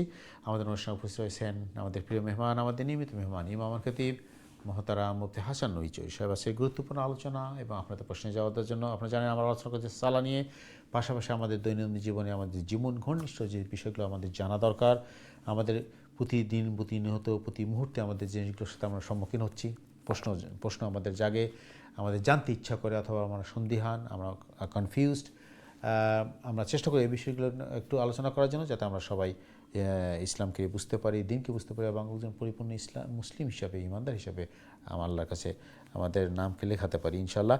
আমরা আলোচনা করব, তার আগে চলে আসছে আমাদের সম্মানিত মেহমানের কাছে ইনশাল্লাহ। দেখি কে আছেন মোহাম্মদ। আমরা একটু দর্শকদের প্রশ্ন নিয়ে আসি, প্রশ্ন নেওয়ার পরে তারপর আলোচনায় ফিরে আসবো। চলে আসছে আমাদের দর্শকের কাছে, দেখি কে আছে লাইনের সময়। দর্শক আসসালামু আলাইকুম, আপনার প্রশ্ন করুন প্লিজ। হ্যালো, আসসালামু আলাইকুম। ওয়ালাইকুম আসসালাম। জি, কেমন আছেন? আমি একটা প্রশ্ন করতাম, আমি বেমারি। জি, কোকা কোকা কোকা শুনলাম একদিন ফরজ করিলে দিনের 2 রাকাত করা লাগে। মুরব্বী আপনার বুঝতে পারিনি, আবার কোকা। হ্যালো, জি বলেন, শুনছি বলেন। ফরজ নামাজ 4 রাকাত মনে করে করি বলছি, তো 4 রাকাতের বদলা 2 রাকাত করতাম না। আচ্ছা, ফরজ নামাজ কজা করছেন, সে 4 রাকাতের বদলে 2 রাকাত পড়বনি। ও জি না, ফরজ নামাজ আপনার কজা জয় রাখাত হইব, ওই রাখাতই পড়া লাগব। ফরজ নামাজ আপনার যদি 4 রাখাত কাজা হইতে 2 রাখাত পড়লে হইব কি লাগান। হয়তো আমার কাছে আগের কেউ কসর নামাজ, কসর নামাজ হইল যদি মুসাফির হইন, আর মুসাফির থাকা অবস্থায় যদি আপনার নামাজ কাজা হয়, তাইলে তো আপনার 4 রাখাতের নামাজ 2 রাখাতে আছে, কিন্তু ফরজ নামাজ জয় রাখাত কাজা হইব, ওই রাখাতই পড়া লাগব। আশা করি ক্লিয়ার হয়েছে। এর বাদেও যদি আপনি না বুঝেন আবার হন জান ইনশাআল্লাহ। জি, মুরব্বী অনেক কষ্ট করে ফোন করছেন, আশা করি আপনার প্রশ্ন আপনি জবাব পাইছেন। আমরা যতটুকু বুঝছি যে আপনি বলছেন যে আপনার নামাজ যদি কজা হয়, কজাটি ঘরে হয়েছে না আপনি সফরে ছিলেন। যদি সফরে হয় তাহলে এক মাসলা, আর যদি ঘরে হয় কজা হয় আরেক মাসলা। তা আপনি দয়া করে আমাদেরকে ক্লিয়ার করবেন, তাহলে আমরা চেষ্টা করবো। ইনশাআল্লাহ চলে আসছে আমাদের পরবর্তী দর্শক আছে, দেখি কি আছে লাইনের সময়। দর্শক আসসালামু আলাইকুম। জি, হ্যালো হ্যালো, আসসালামু আলাইকুম। ওয়ালাইকুম আসসালাম। আর হঠাৎ কিছু কথা বলবা হুসনি আর আর সেই দিকে তারা তো জানি আর মানে না, তো এটা করতাম থাকি না, তো জ্ঞানে করলেও বুঝছেন। আচ্ছা, ঠিক আছে, জি বুঝতে পারছি। আপনি টিভিতে অনুষ্ঠান দেখতে থাকুন, ইনশাল্লাহ আমরা আপনার চেষ্টা করি প্রশ্ন জবাব দেওয়ার। জি, যে সম্ভবত আপনি কইছেন আপনি হয়তো অসুস্থ বা বয়স্ক মানুষ, যে আপনি ওখান বেড থেকে উঠতে আপনার জানে মানেন না বা কষ্টর, তো সকালে উঠতে যদি এশার নামাজ পড়েন তাইলে ওই বনি। জি না, আপনি ও বেডও তাকে এশার নামাজ পড়ি লুকা, কারণ কোরআন শরীফও আল্লাহ সুবহানাহু তাআলা কইছেন কথা যে আল্লাযীনা ইয়াযকুরুনাল্লাহা কিয়ামান ওয়া কুউদান ওয়া আলা জুনুবিহিম, যে তোমরা দাঁড়ানো অবস্থায়, শোয়া অবস্থায় এবং বয়া অবস্থায় আল্লাহর জিকির করো। আর রসুল করিম সাল্লাল্লাহু আলাইহি ওয়াসাল্লামে কইছেন যে তোমরা যদি উবাইয়া নামাজ না পড়তে পারো বইয়া পড়ো, বইয়া যদি নামাজ না পড়তে পারো ঘুমাইয়া নামাজ পড়ো, ঘুমাইয়াও যদি পারো না ইশারায় পড়ো। তো যেহেতু আপনি যদি উঠতে আপনার কষ্ট হয় বা আপনি উঠতে পারেন না, তাইলে আপনি বেডও শুইয়া আপনি নামাজ পড়ে লিখা, তবুও কজা করবা না, কারণ কজা করা এটা কিন্তু শরীয়তে অনুমোদন নাই। আর আপনি অসুস্থ হইলে, আপনার কষ্ট হইলে আপনি জেলাখান পারন ওলাখান নামাজ পড়ে নিবা, ওটা হইল শরীয়তের বিধান। আর আশা করি ক্লিয়ার হয়েছে। কিন্তু আপনি ওখান ইচ্ছাকৃতভাবে নামাজের কাজা করবা, পরে আদায় করবা, এটা ঠিক নাই। আপনি যেভাবে পারেন, বইয়া ফেললে বইয়া, ঘুমাইয়া ফেললে ঘুমাইয়া আপনি নামাজ আদায় করে নিবা ওয়াক্ত মতো। আর কারণ কোরআন আল্লাহ কইছেন ইন্না সালাতা কানাত আলাল মুমিনিনা কিতাবাম মাওকুতা, নিশ্চয়ই নির্দিষ্ট সময়ে নামাজ পড়া তোমরা লাগি অবশ্য কর্তব্য বা ফরজ। আশা করি ক্লিয়ার হয়েছে। আল্লাহ আপনারে আরাম দেওক, সুস্থতা দেওক। মাত্র এখানে একটা মুরব্বী অসুস্থ মানুষ মাজুর, এই জন্য আমি যেহেতু একটু ধারণা করছি, উনি হয়তো মাগরিবের নামাজ পড়ছেন, উনি সঙ্গে সঙ্গে বেডে চলে যান। ওই জন্য হয়তো ঈশান নামাজটা পড়তে পারতেছে না, কারণ আমাদের ধারণা ঈশান নামাজ হবে 10টা-11টার সময় ওয়াক্ত শুরু হয়, তো উনি অত সময় যেয়ে থাকতে পারেন না, অসুস্থ মানুষ, মাজুর মানুষ। তো আমরা তো যদি এই অবস্থা, আমরা এর আগে আলোচনা করছি, যদি এরকম হয় তাহলে মাগরিবের নামাজ পড়ে আমি ঈশান নামাজটা পড়ে ফেলতে পারি, একটু যদি বলতে পারি, একটু বলুন। উনি যদি দেখা যায় যে মাগরিব নামাজ পড়ার পরে আপনার ঘন্টা 1.5 ঘন্টা পরে এশা হচ্ছে, এতক্ষণ পর্যন্ত উনি অপেক্ষা করতে পারছেন না, তার বয়সের কারণে, অসুবিধার কারণে, তাহলে মাগরিবের সাথে সাথে তিনি এশা পড়ে ফেলবেন, এটা কিন্তু পরের দিন ফলে তো কাজা হয়ে যাবে। আশা করি মুরব্বী বুঝতে পারছেন। যদি আপনার এমন অসুস্থতা, আপনি শরীর আপনার মানে না, আপনার বেটে যাওয়া লাগে, তা আপনি মাগরিবের নামাজ যখন পড়বেন, মাগরিবের পরে আপনি এশা পড়ে নেবেন, এশা পড়ার পরে তারপরে বেটে চলে যাবেন ইনশাআল্লাহ। জাযাকাল্লাহ খাইর। আশা করি আপনার প্রশ্নে আমরা জবাব দিতে পারছি। জাযাকাল্লাহ খাইর। আল্লাহ আমাদের সবাইকে সুস্থ দান করে, আপনাকেও শিফা দান করুন। আমিন আমিন। জাযাকাল্লাহ। মোহতারাম, আমরা একটু আলোচনা দিতে যাচ্ছি, যে আলোচনা ছিলাম মর্গেজ নিয়ে। যে দেখেন আপনি যেটা বলছেন, একজনে মনে করলো যে ঠিক আছে আমি মর্গেজ দিয়া বাড়ি ঘর করে ফেলি, আর এরপরে আল্লাহ রাস্তা দান খয়রাত করে এরপরে আমি পাক পবিত্র হয়ে যাব। এটা হলো আল্লাহ সুবহানাহু তাআলার সাথে একটি মানে আপনার কি করা, চালাকি করা। কারণ মনে করেন কেউ যদি ডাকাতি করে বা চুরি করে, আর তাকে যদি আপনি জিজ্ঞেস তুমি ডাকাতি করো কি জন্য, সে বললো আমি তো ডাকাতি করি চ্যারিটি দেওয়ার জন্য, কারণ ধনীর কাছ থেকে নেই রে, গরিবদেরকে দেই। তো আল্লাহ সুবহানাহু তাআলা তো তোমাকে এই ডিউটি দেন, দায়িত্ব দেন, তুমি আরেকজনের সম্পদ তুমি জোর করে নিয়ে আইসা তুমি অসহায়দেরকে দিবে, এটা আল্লাহ বলেন নাই। তোমার সামর্থ্য থাকলে দাও। তো একইভাবে কেউ যদি মনে করে এটা যে হারাম পথে উপার্জন করে ফেলি এরপরে সাদকা দিয়ে দিব, এটা হলো আল্লাহর আইনের সাথে আপনার তামাশা করা। তবে হ্যাঁ, যখন সিচুয়েশন এমন দাঁড়াবে, যেটা আগে বললাম, হয়তো পরিবারের কর্তা মর্গেজ দিয়ে গড় নিছেন অথবা হারাম উপার্জন করছেন, এবং পরিবারের ওরা তাকে বলছে, উনি কিন্তু মানেন নাই। পরবর্তী সময় যখন তারা মালিক হয়েছে, তখন তারা জানছে এটা যে আমাদের মানে 95% বা 100% আমাদের হারাম ছিল, তখন তাদের জন্য করণীয় হবে যে তারা আল্লাহ রাস্তায় দান খয়রাত করবে এবং ওই মুর্দার জন্য সাদকা জারিয়া করবে, এবং তওবা ইস্তেগফার করলে আল্লাহ ইচ্ছা করে মাফ করে দিবে। আমাদের বোনের যে প্রশ্ন ছিল আজকে, আমি এর সাথে, কারণ আমাদের এই ব্যাপারে আমরা খুবই কনফিউজড। এটাকে অনেক প্রশ্ন আসছে যে অনেকে বলছেন, অনেক হুজুরাই বলছেন যে আপনার যদি ঘর বাড়ি না থাকে, প্রথম ঘরটা আপনি মর্গেজ নিতে পারবা, যেহেতু আপনার থাকার জায়গা নেই। তো বোনের যে প্রশ্ন ছিল যে হাজব্যান্ড মর্গেজ নিয়ে বাড়ি নিছে, প্রপার্টি নিছে, কিন্তু মারা গেছেন। এখন হয়তো তারা রিয়েলাইজ করছেন, অর্থাৎ ওনার প্রশ্ন সেটা যেরকম যে তারা মুভ করে যাচ্ছেন আরেক বাড়িতে বা তার বাপের বাড়িতে, তাহলে এই বাড়িটা তারা বিক্রি করতে পারবেন কিনা, বা বিক্রি করা উচিত হবে কিনা। কারণ বিক্রি করলে যে টাকাটা পাবেন, সেটা তো আসলে এটা কি ইন্টারেস্টের অংশ না? কারণ উনি তো প্রপার্টিটা কেনা হয়েছে সুদের অংশ টাকা দিয়ে। বিক্রি না করলে কি করবেন? বিক্রি না করলে তো আলটিমেটলি বিক্রি না করলে ভাড়া দিবেন, রেন্টই দিবেন, ঘুরিয়ে তো একই কথা হচ্ছে, একই কথা। অথবা ফেলে তো রাখতে পারবেন না, এই জন্য ঘরটা বিক্রি করে দিয়ে ওই মনে করেন এই একটা বড়জন সাদকা জারিয়া করলেন ওনার জন্য, অ্যাটলিস্ট আপনার সুদ থেকে বের হয়ে আসতে পারবেন। হ্যাঁ, আর তওবা তাহলিল করলেন ওনার পক্ষ থেকে, যে আল্লাহ হাজবেন্ডের পক্ষ থেকে আশা করা যায় আল্লাহ মাফ করে দিবে। এটা খুব গুরুত্বপূর্ণ জিনিস এবং জটিলও বটে। কারণ আমাদের সমাজে কিছু ধারণা আছে মহতরম এই ব্যাপারে, যে যেহেতু বাড়িঘর নাই, থাকার জায়গা নাই, কী করবো, বাচ্চা কাচ্চারা কই থাকবে না, একটা নিলাম মর্গেজ দিয়ে, এরপরে দেখা যাক আল্লাহ যে বাসে দান সাদক, আল্লাহ নামে দান সাদক। ওই কথা ঠিক আছে, যদি আপনার থাকার জায়গা না থাকতো আর আপনাকে যদি রাস্তায় থাকতে হতো, তখন এই মাসলা ছিল। কিন্তু এই দেশে রাস্তায় থাকার কোনো সিস্টেম এই দেশে নাই। আপনাকে হয়তো লাক্সারি ঘর দিবে না, আপনি যেভাবে ঘর চাইবে লাক্সারি দিবে না, কিন্তু আপনাকে এই দেশে মানে কাউন্সিলে ঘর দিবেই, বুঝছেন? সুতরাং এইটাকে অজুহাত বানাইয়া হারামরে হালাল করার কোনো সুযোগ নেই। আল্লাহ আল্লাহ আল্লাহ আমাদের সবাই বুঝাতে হবে। আসলে আমরা একটি আলোচনা আমরা করছিলাম আপনার সাথে, যেরকম এই দুনিয়াটাকে আমরা মনে করি দীর্ঘস্থায়ী, এই জন্য দুনিয়া আমরা সব কিছু করতে চাই, অবশ্যই। কিন্তু আসলে আমাদের আলটিমেটলি গোল অনন্তকাল যেখানে থাকতে হবে, সেই নিয়ে আমার ফিকির নাই, কোনো চিন্তা নাই। কারণ দুনিয়া এত বেশি ব্যস্ত, আমরা কী করব কী না করবো, এত প্ল্যান, এত পরিকল্পনা, এত চিন্তা ভাবনা। বাট আলটিমেটলি আমাদের যেখানে যেতে হবে এবং অনন্তকাল থাকতে হবে, সেভাবে আমাদের প্ল্যানটা কী, আমাদের পরিকল্পনা কী? মনে করেন যারা আল্লাহ রসুলকে মানে না, হাসর নসর মানে না, বা মৃত্যুর পরে জীবন মানে না, তাদের তো এক অবস্থা। কিন্তু আমরা যারা মানি, আমাদের মধ্যে এই ধরনের রোগী আছে যারা মনে করে যে কোনোভাবে যদি দুনিয়াটা আমি খাটাই নেই, হালাল হারাম বাছাই না করে, এরপরে হয়তো তবাতালি করিয়া বা দান করে হস্ত করে জান্নাতে চলে যাব।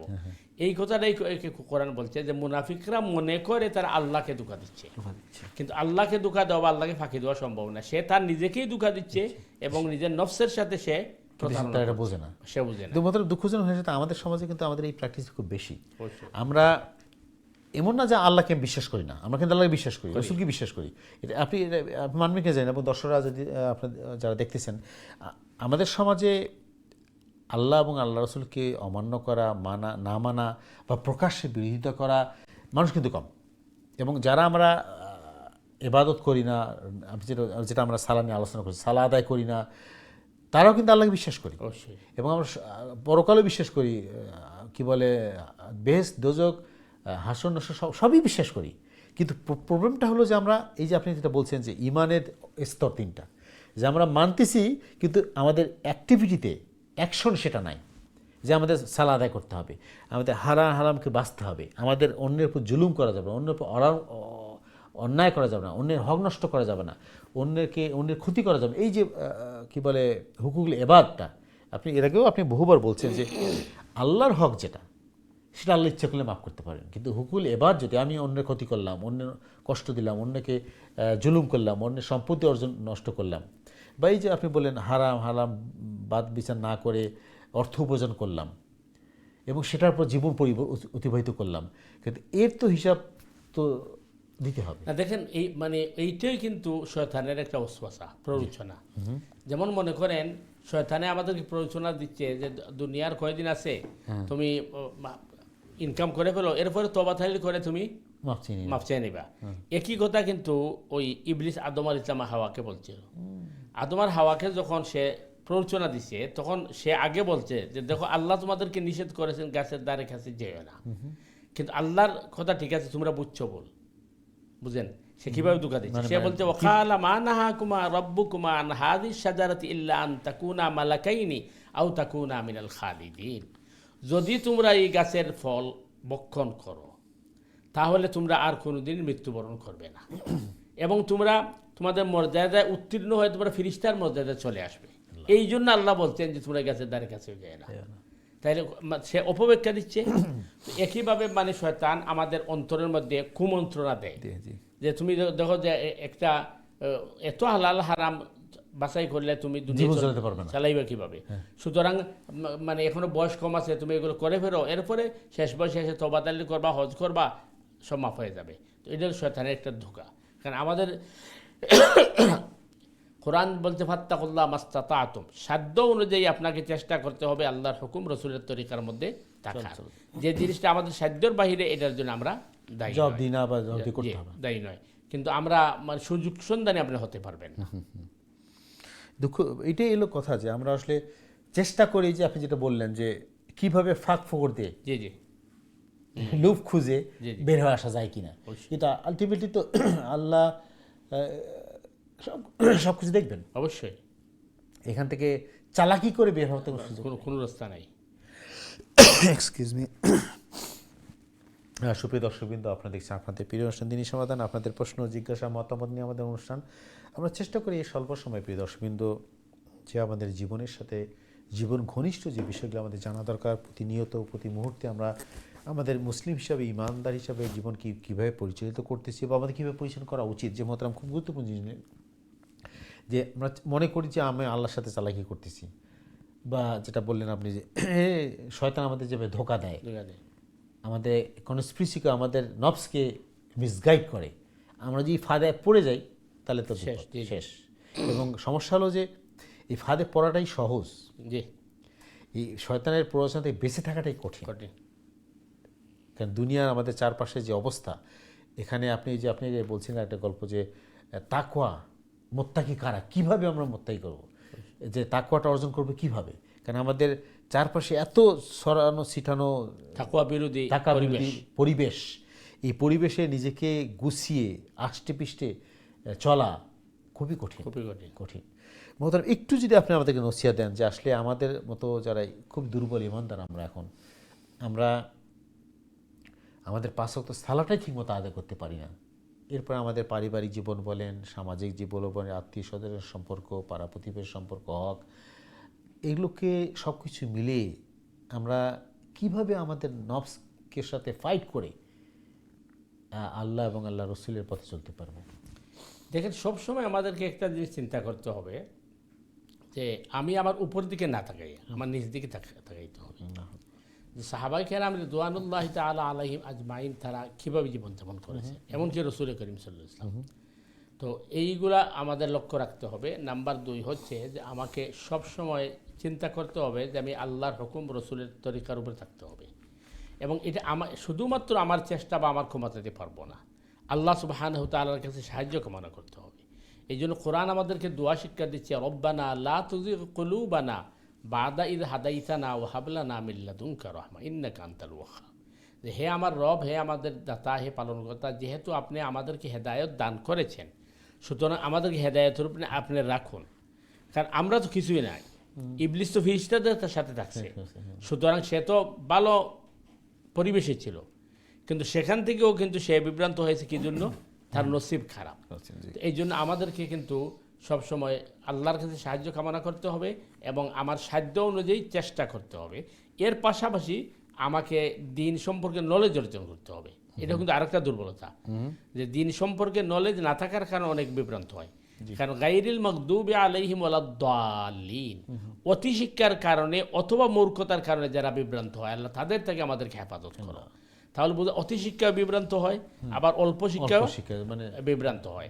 আর এরপরে হলো ওই আপনি যেটা বলছেন যে আল্লাহ আর আল্লাহর রসুলের নির্দেশের বিরুদ্ধে কোনো ফাঁক ফুকর না খোঁজা। আমি যদি মনে করি যে আমিই বেশি চালাক বা আল্লাহকে ফাঁকি দিয়ে দিব নাউযুবিল্লাহ, অথবা রাসূলুল্লাহ সাল্লাল্লাহু আলাইহি ওয়াসাল্লাম বলছেন ওই যুগ তো আর এখন নাই, এই ধরনের ধারণা পোষণ করলে এটা হবে ঈমান বিরোধী। এই জিনিসগুলো আমাদের লক্ষ্য রাখতে হবে। আল্লাহ আমাদের সবাই বুঝাতে পারি। মহতরম, একটু প্রশ্ন দিয়ে যাব। আমাদের বোন প্রশ্ন করছেন যে সিজদার ব্যাপারে জানা যাচ্ছেন, যেহেতু আমরা আলোচনা করছি সালার সেজদা নিয়ে, যে সেজদার যে তাসবি আমরা জানি এবং রুকুর যে আমরা তাসবি, এই তাসবি ছাড়া অন্য কোনো তাসবি পড়া যাবে কিনা, এবং যে সুবহান রাব্বিল আযীম অথবা সুবহান রাব্বিল আলা, এটা কতবার পড়তে হবে মিনিমাম? মূল বিষয়টা দেখেন, প্রথমত হচ্ছে যে রাসূল করিম সাল্লাল্লাহু আলাইহি ওয়াসাল্লাম যে তাসবিগুলা আমাদেরকে শিক্ষা দিয়েছেন, এটি হচ্ছে সবচেয়ে উত্তম। সুতরাং সুবহান রাব্বিয়াল আযীম, সুবহান রাব্বিয়াল আলা, এই তাসবিগুলা হচ্ছে সবচেয়ে উত্তম। আর এর মানে মিনিমাম 3 বার পড়তে হবে, উপরে আপনারা যতবার ইচ্ছা আপনি পড়তে পারেন। এখন সুবহান রাব্বিয়াল আযীম, সুবহান রাব্বিয়াল আলা পড়ার পরে যদি কেউ আবার আল্লাহর প্রশংসা করতে চায়, যেভাবে রাসূল করিম সাল্লাল্লাহু আলাইহি ওয়াসাল্লাম রুকু থেকে বলতেন সুবহানাকা আল্লাহুম্মা রব্বানা ওয়া বিহামদিকা আল্লাহুম্মা গফিরলি, তো এইগুলো আপনি পড়তে পারেন। অথবা সুবহানাল্লাহি বিহামদি সুবহানাল্লাহিল আযীম, অথবা সুবহানাল্লাহিল আযীম ওয়া বিহামদিহি, অথবা সুবহানাল্লাহি ওয়া বিহামদি আদাদা খালকিহি ওয়া রিদা নাফসিহি ওয়া জিনাতা আরশিহি ওয়া মিদাদা কালিমাতি, অথবা সুবহানাল্লাহ ওয়ালহামদুলিল্লাহ ওয়া লা ইলাহা ইল্লাল্লাহু আল্লাহু আকবার। এই তাসবিহগুলো আপনি পড়তে পারেন। তবে সবচেয়ে উত্তম হচ্ছে প্রথমে নির্দিষ্ট যে তাসবিহগুলো আল্লাহ রসুল শিখিয়েছেন, সুবহান রাব্বিয়াল আযীম, সুবহান রাব্বিয়াল আলা, মিনিমাম 3 বার পড়া, এটি হচ্ছে সবচেয়ে উত্তম। আর এরপরে আপনি অন্য তাসবিহগুলো পড়তে পারেন, যেটা আপনার ইচ্ছা। আল্লাহু আ'লাম।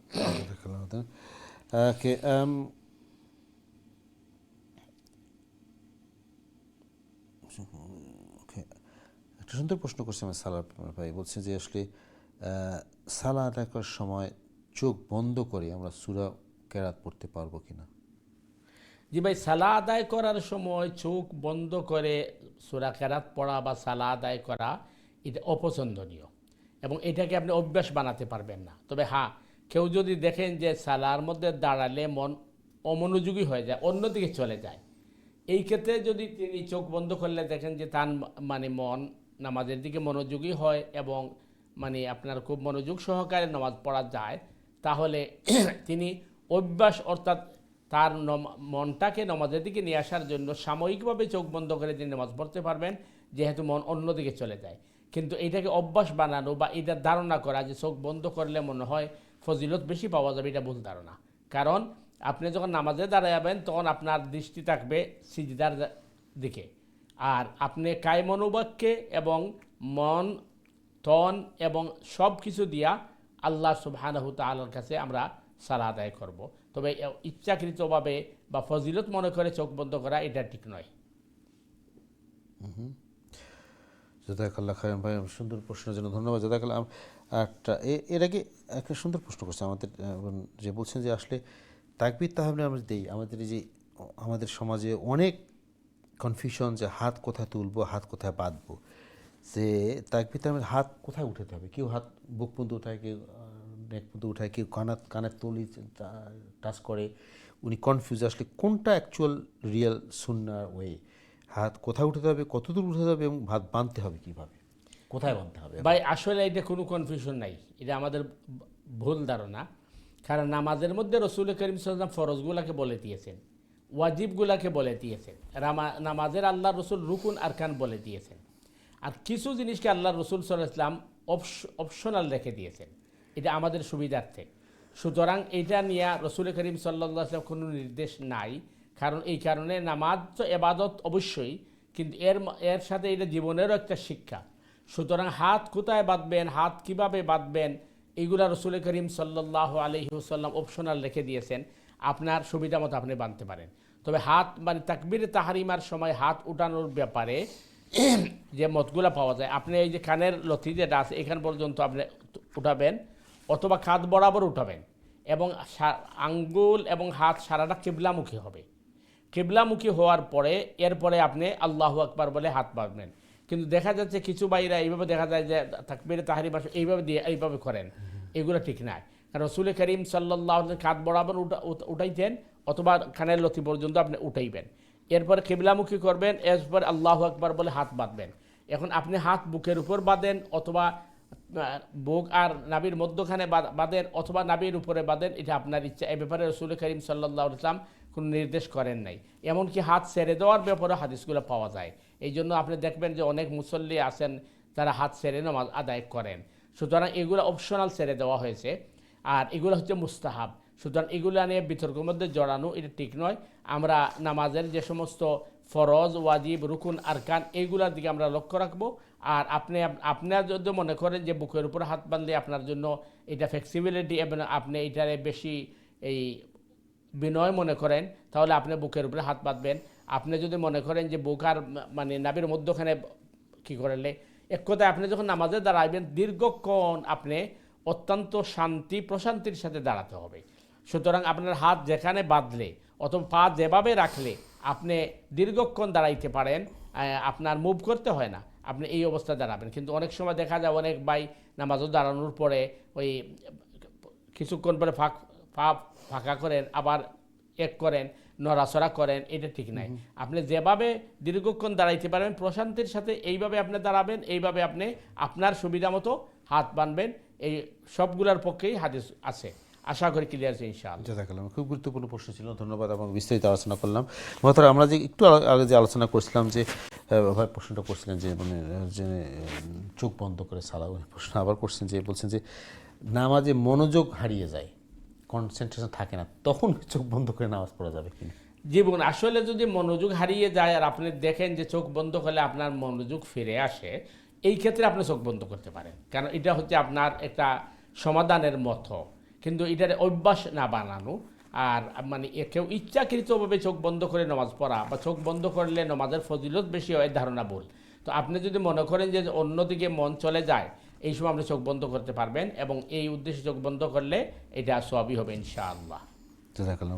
ধন্যবাদ আপনার সুন্দর প্রশ্নের জন্য। প্রিয় দর্শক, আপনাদের প্রিয় অনুষ্ঠান দিনী সমাধান, আপনাদের প্রশ্ন জিজ্ঞাসা মতামত নিয়ে আমাদের অনুষ্ঠান। আপনি জানেন খুব অল্প সময় অনুষ্ঠানটা করি প্রিয় দর্শকবৃন্দ, এবং চেষ্টা করি আমরা আমাদের জীবন ঘনিষ্ঠ জিনিসগুলো আলোচনা করার জন্য, যাতে আমরা আমাদের ভুলগুলো শুধরে নিয়ে ইসলামকে সুন্দরভাবে বুঝতে পারি, এবং যে ইবাদতগুলো আমরা করি সেই ইবাদতগুলো শুধু আনুষ্ঠানিক ইবাদত না হয়, আল্লাহ নির্দেশ মতো রাসূল সাল্লাল্লাহু আলাইহি ওয়াসাল্লামের দেখানো পথে আমরা যে ইবাদতগুলো করতে পারি এবং আল্লাহর প্রিয় বান্দা হতে পারি, তার দেখানো নির্দেশিত যে পথ, যে মত আছে সেগুলো ফলো করে। এবং পাশাপাশি যে জিনিসটা আমরা প্রায় আলোচনা করি মোহতারাম, যেটা ফোকাস করেন যে আমাদের একজন মুসলিম হিসাবে, ইমানদার হিসাবে আমাদের কিছু জ্ঞান অর্জন করা অবশ্যই, একজন মিনিমাম কিছু জ্ঞান অর্জন করা। এবং সত্যি কথা কি এই জ্ঞান আমাদের নাই বলে, আমাদের খুব কম বলে আমরা কনফিউজড হয়ে যাই, এবং আমাদেরকে যে মোহতারাম কিছুক্ষণ আগে বললেন যে শয়তান ইবলিস আমাদের ওয়াসওয়াসা দেয়, খুব সহজে আমাদের কাবু করে ফেলে। কারণ কি, যে আমাদের ইমানটা এত দুর্বল যে আমরা এটাকে প্রোটেক্ট করতে পারি না। মোহতারাম, একটু আমাদের অনুষ্ঠান খুব বেশি সময়ও নাই, কয়েক মিনিট সময় আছে, আমরা চেষ্টা করবো জানার জন্য মোহতারাম এই যে শয়তানের ওয়াসওয়াসা থেকে, সেটা শয়তান যে শুধু মানে ইনভিজিবল তা না কিন্তু না, মানুষের মধ্যেও শয়তানি আছে, আমাদের নফসের মধ্যেও শয়তান আছে। তা আমরা কীভাবে আমাদেরকে, আমাদের ইমানকে, আমাদের যে নিজের ভেতরে যে বিশ্বাস, আল্লাহর প্রতি যে বিশ্বাস, রসুলের ভালো, এটা কীভাবে রক্ষা করব আমরা? প্রথম বিষয় হচ্ছে আমাদেরকে মানে কোনো ওই শর্ত ছাড়া নিঃশর্তভাবে আমরা আল্লাহর হুকুম রসুলের তরিকাকে অনুসরণ করব। তবে এখানে আমাদের আরেকটা ভুল আছে, আমরা করি কি যে দেখা যায় যে দলকে আমি ফলো করি, যে নেতাকে ফলো করি, উনাকে আমরা ব্লাইন্ড ফলো করি, এটা নিষেধ। আল্লাহ রসুলকে আমরা ব্লাইন্ড ফলো করতে হবে নিঃশর্তভাবে, যখন আমি আল্লাহর হুকুম রসুল তরিকা অনুসরণ করব। আর পাশাপাশি আমরা সব সময় জিকির, আজকার, তসবির, তাহলিল, তাকবীর, ইস্তেগফারের মধ্যে থাকতে হবে। তখন শয়তান আর আমার নফসে ঢুকতে পারবে না। কারণ কোরআন নিজেই বলছে, ওমান ইয়াশু আন যিকরির রহমান নুকাইয়িজ লাহু শায়তানান ফাহুয়া লাহু কারিন। প্রত্যেক মানুষের সাথে কারিন নামক একটা শয়তান আছে। আর মানুষ যখন আল্লাহর জিকির থেকে উদাসীন হয়ে যায়, তখন কারিন কিন্তু ওই সুযোগটা নেই। এই জন্য আমাদেরকে সব সময় আল্লাহর ধ্যান, আল্লাহর জ্ঞান, তাসবিহ, তাহলিল, তাকদিস এইগুলোর মধ্যে থাকতে হবে। তখন দেখা যাবে যে যখন আমরা এই যে কোরআন পড়া, সালাহ আদায় করা বা আল্লাহ তসবিহ থেকে দূরে চলে যাব, তখন কিন্তু সে শয়তান easily ওই সুযোগে ঢুকে যায়। আচ্ছা, এটি হচ্ছে সবচেয়ে বড় ঔষধ। এবং এখান থেকে বাঁচার উপায় কি তাহলে? কোরআন থেকে এই যে শয়তানের এই যে নিজের অভ্যাস তৈরি করা, তসবিহ, তাহলিল, তাকদিস করা সব সময়, কখনো কখনো আল্লাহ ধ্যান খেয়াল থেকে না সরা, মানে সব জিকির আজকারের মধ্যে থাকা। অবশ্যই। মাশাআল্লাহ, খুব গুরুত্বপূর্ণ জিনিস জানলাম। প্রিয় দর্শক, আমরা অনেকেই আপনার এই জিনিসটা জানতে চান যে আসলে সবসময় আমি মিসগাইডেড হচ্ছি জি জি, বা ফিল করতেছি যে আমার মধ্যে এই ইবাদতের যে একটা স্পৃহা কমে যাচ্ছে, মানে ইবাদত করতে যে মজা পাই না বা আগ্রহ থাকে, ইন্টারেস্ট থাকে না, হারিয়ে ফেলি। পড়বো, আচ্ছা পড়ি, একটু সালাত পড়ি, বা এই কোরআন পড়বে, আচ্ছা পড়বো না, এই যে একটা অনীহা বা না পড়ার একটা মনের মধ্যে একটা বাসনা তৈরি হয়, আচ্ছা পড়বো না, অসুবিধা, দেখা যাক কী হয়। কিন্তু দেখেন অন্য কাজ কি ঠিকই করতেছি, আচ্ছা এই কাজটা করি বা ওটা করি, এটা দেখি, টিভি দেখি, খেলা, এটা গেম করি, তারপরে পড়বো। এই যে একটা মানে ইবাদতের প্রতি থেকে দূরে সরে যাওয়ার, এটা কারণ হলো যে আমরা শয়তান আল্লাহর সন্তুষ্টি দূরে সরে গেছি বা আল্লাহর যে মহব্বত, আল্লাহর প্রতি ভালোবাসা, এটা দূরে চলে যাচ্ছে, আমরা দূরে চলে যাচ্ছি এই জন্যেই। এবং শয়তান ইবলিস আমাদেরকে আষ্টে পৃষ্ঠে জড়িয়ে ধরতেছি, এবং যত আমরা এটা করবো তত আমরা দূরে চলে যাবো। অবশ্যই। এবং আপনি আগে বলছিলেন যে আমাদের এক দর্শক প্রশ্ন হচ্ছে এবাদের মধ্যে মজা পাই না। জি জি, কারণ হলো একটাই, যে আমাদের ওই যে আল্লাহ এবং প্রতি মহব্বত কম, বা মানে রসুলের তরিকা করছি না, খুব ঠিকমতো ফলো হচ্ছে না বলে ইবাদতের পরে যে একটা ইয়ে থাকা উচিত, স্পৃহা আসা উচিত বা আগ্রহ থাকা, সেটা কমে যাচ্ছে ধীরে ধীরে। এটা বাড়ানোর উপায় হলো যে আমাদের তসবিহ পড়তে পারবো, কোরআন তেলাওয়াত বেশি করে করতে হবে, এবং নফল এবং যখনই দেখা যাবে যে আমি অন্যমনস্ক হয়ে যাচ্ছি, তখন আমাকে ইস্তেগফার পড়তে হবে, লা হাওলা ওয়ালা কুওয়াতা ইল্লা বিল্লাহ, এই তাহলিল পড়তে হবে। আল্লাহ সাহায্য করুন ইনশাআল্লাহ। আল্লাহ আমাদের সবাই তৌফিক দান করুন। প্রিয় দর্শকবৃন্দ, আমরা অনুষ্ঠান একদম শেষ পর্যায়ে চলে আসছি। আসলে শুরু থেকে আমরা চেষ্টা করছিলাম প্রিয় দর্শকবৃন্দ, এবং প্রতি অনুষ্ঠানে আমরা চেষ্টা করি যে আমাদের দৈনন্দিন জীবন ঘনিষ্ঠ জিনিসগুলো আমাদের জানা দরকার, যেটা জানা জরুরি। যে মোহতারাম বারবার বলেন যে আমাদের একটু পড়াশোনা করা দরকার কোরআন হাদিস থেকে। এখন তো কোরআন হাদিসের পড়াশোনা করা খুব ইজি, অনেক সোর্স আছে, অনেক সোর্স থেকে খুব ইজি, এবং কোনো পয়সা লাগে না, এভরিথিং অনলাইন। চেষ্টা করি জ্ঞান বসে সময়, বেশি সময় না, দিনে যদি 1 ঘন্টার সময়, 24 ঘন্টার মধ্যে 1টা ঘন্টা বা ইভেন আধা ঘন্টা সময় যদি ইউজ করি, যে না সব কিছু শেষ, আমি আধা ঘন্টা শুধুমাত্র কোরআন হাদিস পড়বো, এটা যদি প্র্যাকটিস করি প্রতিদিনই, কিছু না কিছু আমাদের আস্তে আস্তে বাড়বে অবশ্যই। এবং তখন আমরা যেগুলো জানতে পারবো যে আমরা কোথায় ভুল করতেছি, কোনটা করা উচিত, কোনটা থেকে বিরত থাকা উচিত। এবং এতে হবে কি, কোরআনের প্রতি ভালোবাসা, আল্লাহর প্রতি ভালোবাসা, রসুলের প্রতি ভালোবাসা বাড়বে, এবং ইবাদতে আগ্রহ বাড়বে। এবং তখন একটা আমাদের পরকালের যে একটা চিন্তা, আমাদের মেইন টার্গেট যেটা কি, কোথায় আমাদের ঠিকানা, সেটার প্রতি আমাদের স্পৃহা তৈরি হবে। এবং দুনিয়া নিয়ে আমরা এত বেশি ব্যস্ত, সেখান থেকে আমরা একটু ডিটাচ হয়ে যাই। আমরা কিন্তু কেউ, আমাদের ইসলাম কিন্তু বলে না দুনিয়াকে বাদ দাও না, দুনিয়াকে বাদ দিয়ে তো আমরা চলতে পারবো না, অবশ্যই দুনিয়া চলতে হবে, কিন্তু একটা ব্যালেন্স থাকতে হবে আমাদের লাইফে, যে আমাদের দুনিয়া অবশ্যই আমরা বাঁচার জন্য, বেঁচে থাকার জন্য ভালোভাবে। এবং এটা কিন্তু আল্লাহ রসুল কেউ কোনোদিনও বলেন নাই যে তুমি দুনিয়া ভালোভাবে চলতে পারবে না, তোমার বাড়ি থাকবে না, গাড়ি থাকবে না, সুন্দর পোশাক না, এটা বলে ইসলাম তো বলে যে তুমি ভালোভাবে চলো এবং সমাজে প্রতিষ্ঠিত হও। কিন্তু তার মানে এই না যে আমরা আখিরাতকে বাদ দেবো এবং আল্লাহ এবং রসুলকে বাদ দিয়ে শুধুমাত্র দুনিয়ারই চিন্তা করবো। অর্থাৎ আমরা অনুষ্ঠান একদম শেষ পরে চলে আসছি। আমরা যাওয়ার আগে একটু আমরা একটু বিস্তারিত কনক্লুশনে যাব মহতারাম, যে আসলে আমাদের ইমানকে শক্ত করার জন্য, আমাদের দিন চলার সুন্দর করার জন্য, জীবনকে সুন্দর করার জন্য আমাদের কি করা উচিত? যেহেতু আমরা দুর্বল ইমান এবং আমরা প্রতিনিয়ত শয়তানের প্ররোচনা হয়ে মিসগাইডেড হচ্ছি, আমাদের কি করতে হবে, আমাদের করা উচিত প্লিজ? দেখুন, প্রথম বিষয় হচ্ছে যে আমাদেরকে ওই কোরআন তিলাওয়াত করতে হবে এবং কোরআন বোঝার চেষ্টা করতে হবে। আল্লাহ সুবহানাহু ওয়া তাআলা রাসূল করিম সাল্লাল্লাহু আলাইহি ওয়াসাল্লামকে ইরশাদ করছেন, ইয়া আইয়ুহার রাসূল বাল্লিগ মা উনজিলা ইলাইকা মির রাব্বিক ওয়া ইল্লাম তাফআল ফামা বাল্লাগতা রিসালাতা। ইয়া রাসূলুল্লাহ, আপনার কাছে যা মেসেজ কোরআন প্রেরণ করা হয়েছে, আপনি এটার ব্যাপারে আপনি দাওয়াত দেন এবং মানুষকে এইটার মেসেজ পৌঁছান। যদি আপনি এটা না করেন তাহলে বোঝা গেল আপনি দায়িত্ব পালন করেন নাই। তো এই জন্য কোরআন হচ্ছে আমাদের মূল ভিত্তি।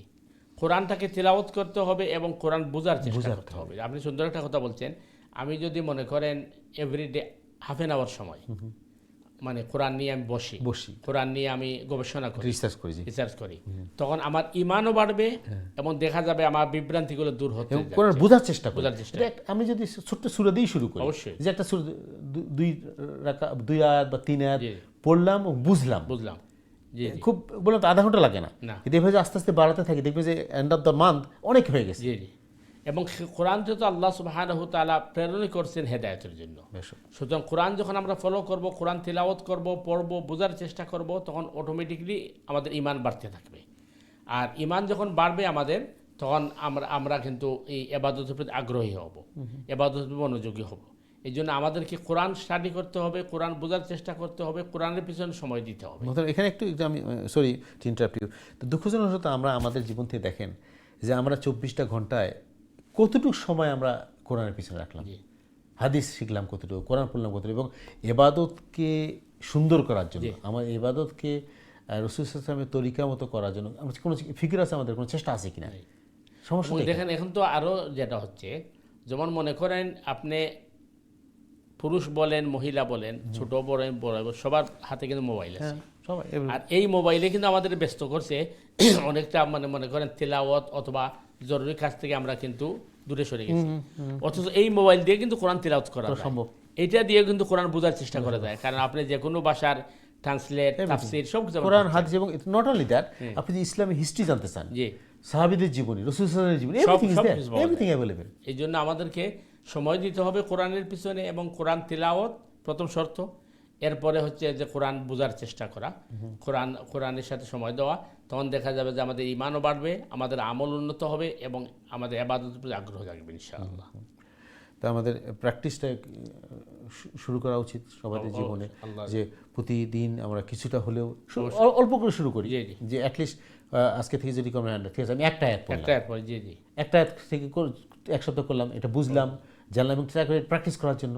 এরপরে পরের সপ্তাহ বা পরে যদি আমরা 2টা করি, এরপরে যদি আমরা ইনক্রিজ করে স্লোলি দেখবেন যে আমাদের 1 নম্বর হলো যে আমাদের জ্ঞানটা বাড়তেছে, কোরআনের উপরে মহব্বত তৈরি হবে এবং কোরআনটা বুঝতে পারবো, শিখতেছি আমরা অবশ্যই। তখন আমাদের প্রতি, আমাদের ইবাদতের প্রতি একটা, যখন আমি যে সূরাটা কোরআনে সালায় পড়তেছি সেটা অর্থটা যদি বুঝে পড়ি, তখন আমি জানি যে কি আল্লাহর সামনে কি পড়তেছি, আল্লাহকে কি চাচ্ছি আমি, তখন একটা আলাদা একটা, যেটা প্রশ্ন করছে আমার দর্শক, যে মনোযোগ আসে না ইবাদতে বা সালায়, অমনোযোগ হয়ে যায়, অ্যাটেনশন ডাইভার্ট হয়ে যায়।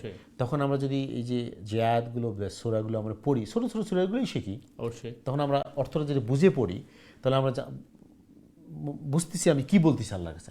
আপনি তো বলছেন যে সালাটা হলো আল্লাহর সাথে কমিউনিকেশন, আল্লাহর সাথে কথাবার্তা বলতেছি আমরা, তখন এটা যদি বুঝে বলি, শুধু রিসাইটেশন না, যদি অর্থটা বুঝে বলি, তখন তো আমি ইবাদতেও মন লাগবে এবং মনোযোগী হবে। জি, এবং তখন মানে আমার নিজের মধ্যে একটা স্যাটিসফ্যাকশন আসবে যে আমি আল্লাহর সাথে কী কথা বললাম।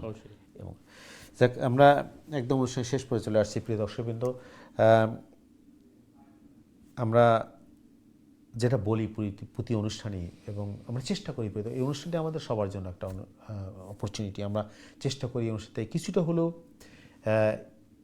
জ্ঞান অর্জন করার জন্য, আমাদের সবার জন্য, যেটা আমাদের দরকার প্রতিনিয়ত, প্রতিদিন ঘুম থেকে উঠে এবং বেডে যাওয়ার আগ পর্যন্ত যে জীবনটা আমরা পরিচিত করি, এই জীবনটা যেন আমাদের ইবাদতের মতো হয়।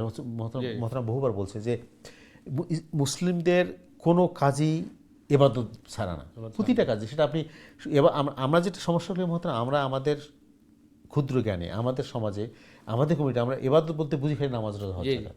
মানে দুঃখটা এইখানেই যে খাওয়া দাওয়া যে একটা ইবাদত, অবশ্যই কথা বলাও যে একটা ইবাদত, কারোর সাথে ভালো করে কথা বলা এটা ইবাদত। অবশ্যই আপনি যে হাঁটাচলা আপনার টয়লেটটাও ইবাদত, যদি রাসূলের সুন্নাহ মতো করা হয়। তো এই জিনিসটা আমরা জানি না বলেই তো সমস্যাটা হচ্ছে। অবশ্যই। তো মতন আমরা একদম শেষ পরে চলে আসছি। আপনার লাস্ট আমরা সমাপনী বক্তব্য নেব 1 মিনিটে, যে আসলে কীভাবে আমরা আমাদের জীবনের ঘুম থেকে উঠে যাওয়া পর্যন্ত একটা প্রতিটা পদক্ষেপ প্রতিটা স্টেজ আমরা ইবাদত হিসেবে গণ্য করতে পারি। ইনশাআল্লাহ। আসসালামু আলাইকুম ওয়া রাহমাতুল্লাহি ওয়া বারাকাতুহু। সম্মানিত দর্শক ভিউয়ার ভাই বোনেরা, আপনারা আপনাদের প্রিয় প্রোগ্রাম দ্বীনি সমাধানে সুন্দর সুন্দর প্রশ্ন নিয়ে আসছেন, যার কারণে আমাদের প্রোগ্রাম প্রাণবন্ত হয়েছে এবং আমরা আশা করব আপনারা সব প্রোগ্রাম এইভাবে দেখবেন এবং নিজের পরিচিত মহলকে আপনারা এনকারেজ করবেন। এবং আমাদের বিজ্ঞ প্রেজেন্টার যা বলছেন যে আমরা কীভাবে ইবাদতের প্রতি আরও আগ্রহী হতে পারি, এই জন্য আমাদেরকে করণীয় হচ্ছে, প্রথম হচ্ছে আমরা কোরআন তিলাওয়াত করব, নাম্বার 2 আমরা রাসূল করিম সাল্লাল্লাহু আলাইহি ওয়াসাল্লামের সিরা আমরা অনুকরণ করব। তো অনুকরণ করতে হলে তো আমাদেরকে অবশ্যই জানতে হবে রাসূল করিম সাল্লাল্লাহু আলাইহি ওয়াসাল্লাম তার দিন এবং রাত এবং তার যে সময়গুলো তিনি কিভাবে অতিবাহিত করতেন, এগুলো আমাদেরকে জানতে হবে, বুঝতে হবে এবং সে অনুযায়ী আমল করতে হবে। তখন দেখা যাবে যে আমাদের জীবন এর প্রতিটা মুহূর্ত ইবাদতে পরিণত হবে ইনশাআল্লাহ বিইজনিল্লাহ। তো আল্লাহ সুবহানাহু তাআলা আমাদেরকে সঠিকভাবে আল্লাহ সুবহানাহু তাআলার গোলামি এবং রাসূল করিম সাল্লাল্লাহু আলাইহি ওয়াসাল্লামের অনুকরণ করার তৌফিক দান করুক। সুবহানাকাল্লাহুম্মা বিহামদিকা আশহাদু আল্লা ইলাহা ইল্লা আনতা আস্তাগফিরুকা ওয়া আতুবু ইলাইক। ওয়াসসালামু আলাইকুম ওয়া রাহমাতুল্লাহি ওয়া বারাকাতুহু। ওয়ালাইকুম আসসালাম, জাযাকাল্লাহু খাইরান।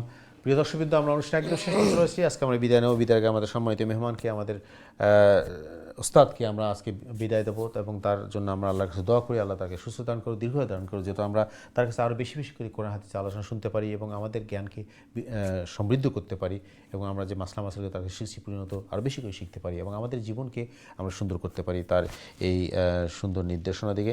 প্রিয় দর্শকবৃন্দ, আমরা শুরু থেকে যারা অনুষ্ঠান দেখছেন, প্রশ্ন করছেন, মতামত দিয়েছেন, সবাই শুকরিয়া, ধন্যবাদ আছে আপনাদের অনুষ্ঠান দেখার জন্য। আপনাদের অনুষ্ঠান দেখেন বলে আমরা অনুষ্ঠানকে সুন্দর করতে পারি। আপনার আরও বন্ধুবান্ধব আত্মীয় সবাই দাওয়াত দিবেন, যাতে আমরা সবাই মিলে কিছু হলেও আমরা দিন শিক্ষা করতে পারি এই অনুষ্ঠান থেকে। আজকে আমরা বিদায় নিচ্ছি। প্রিয় দর্শকবৃন্দ, বিদায় যেটা আপনারা বলি, আল্লাহ আমাদের সবাই সুস্থ রাখুন, সহি সালামত রাখুন এবং দিনের পথে রাখুন, এই প্রত্যাশায় আজকের মতো বিদায়। আসসালামু আলাইকুম রহমতুল্লাহি ওয়া বারাকাতুহু।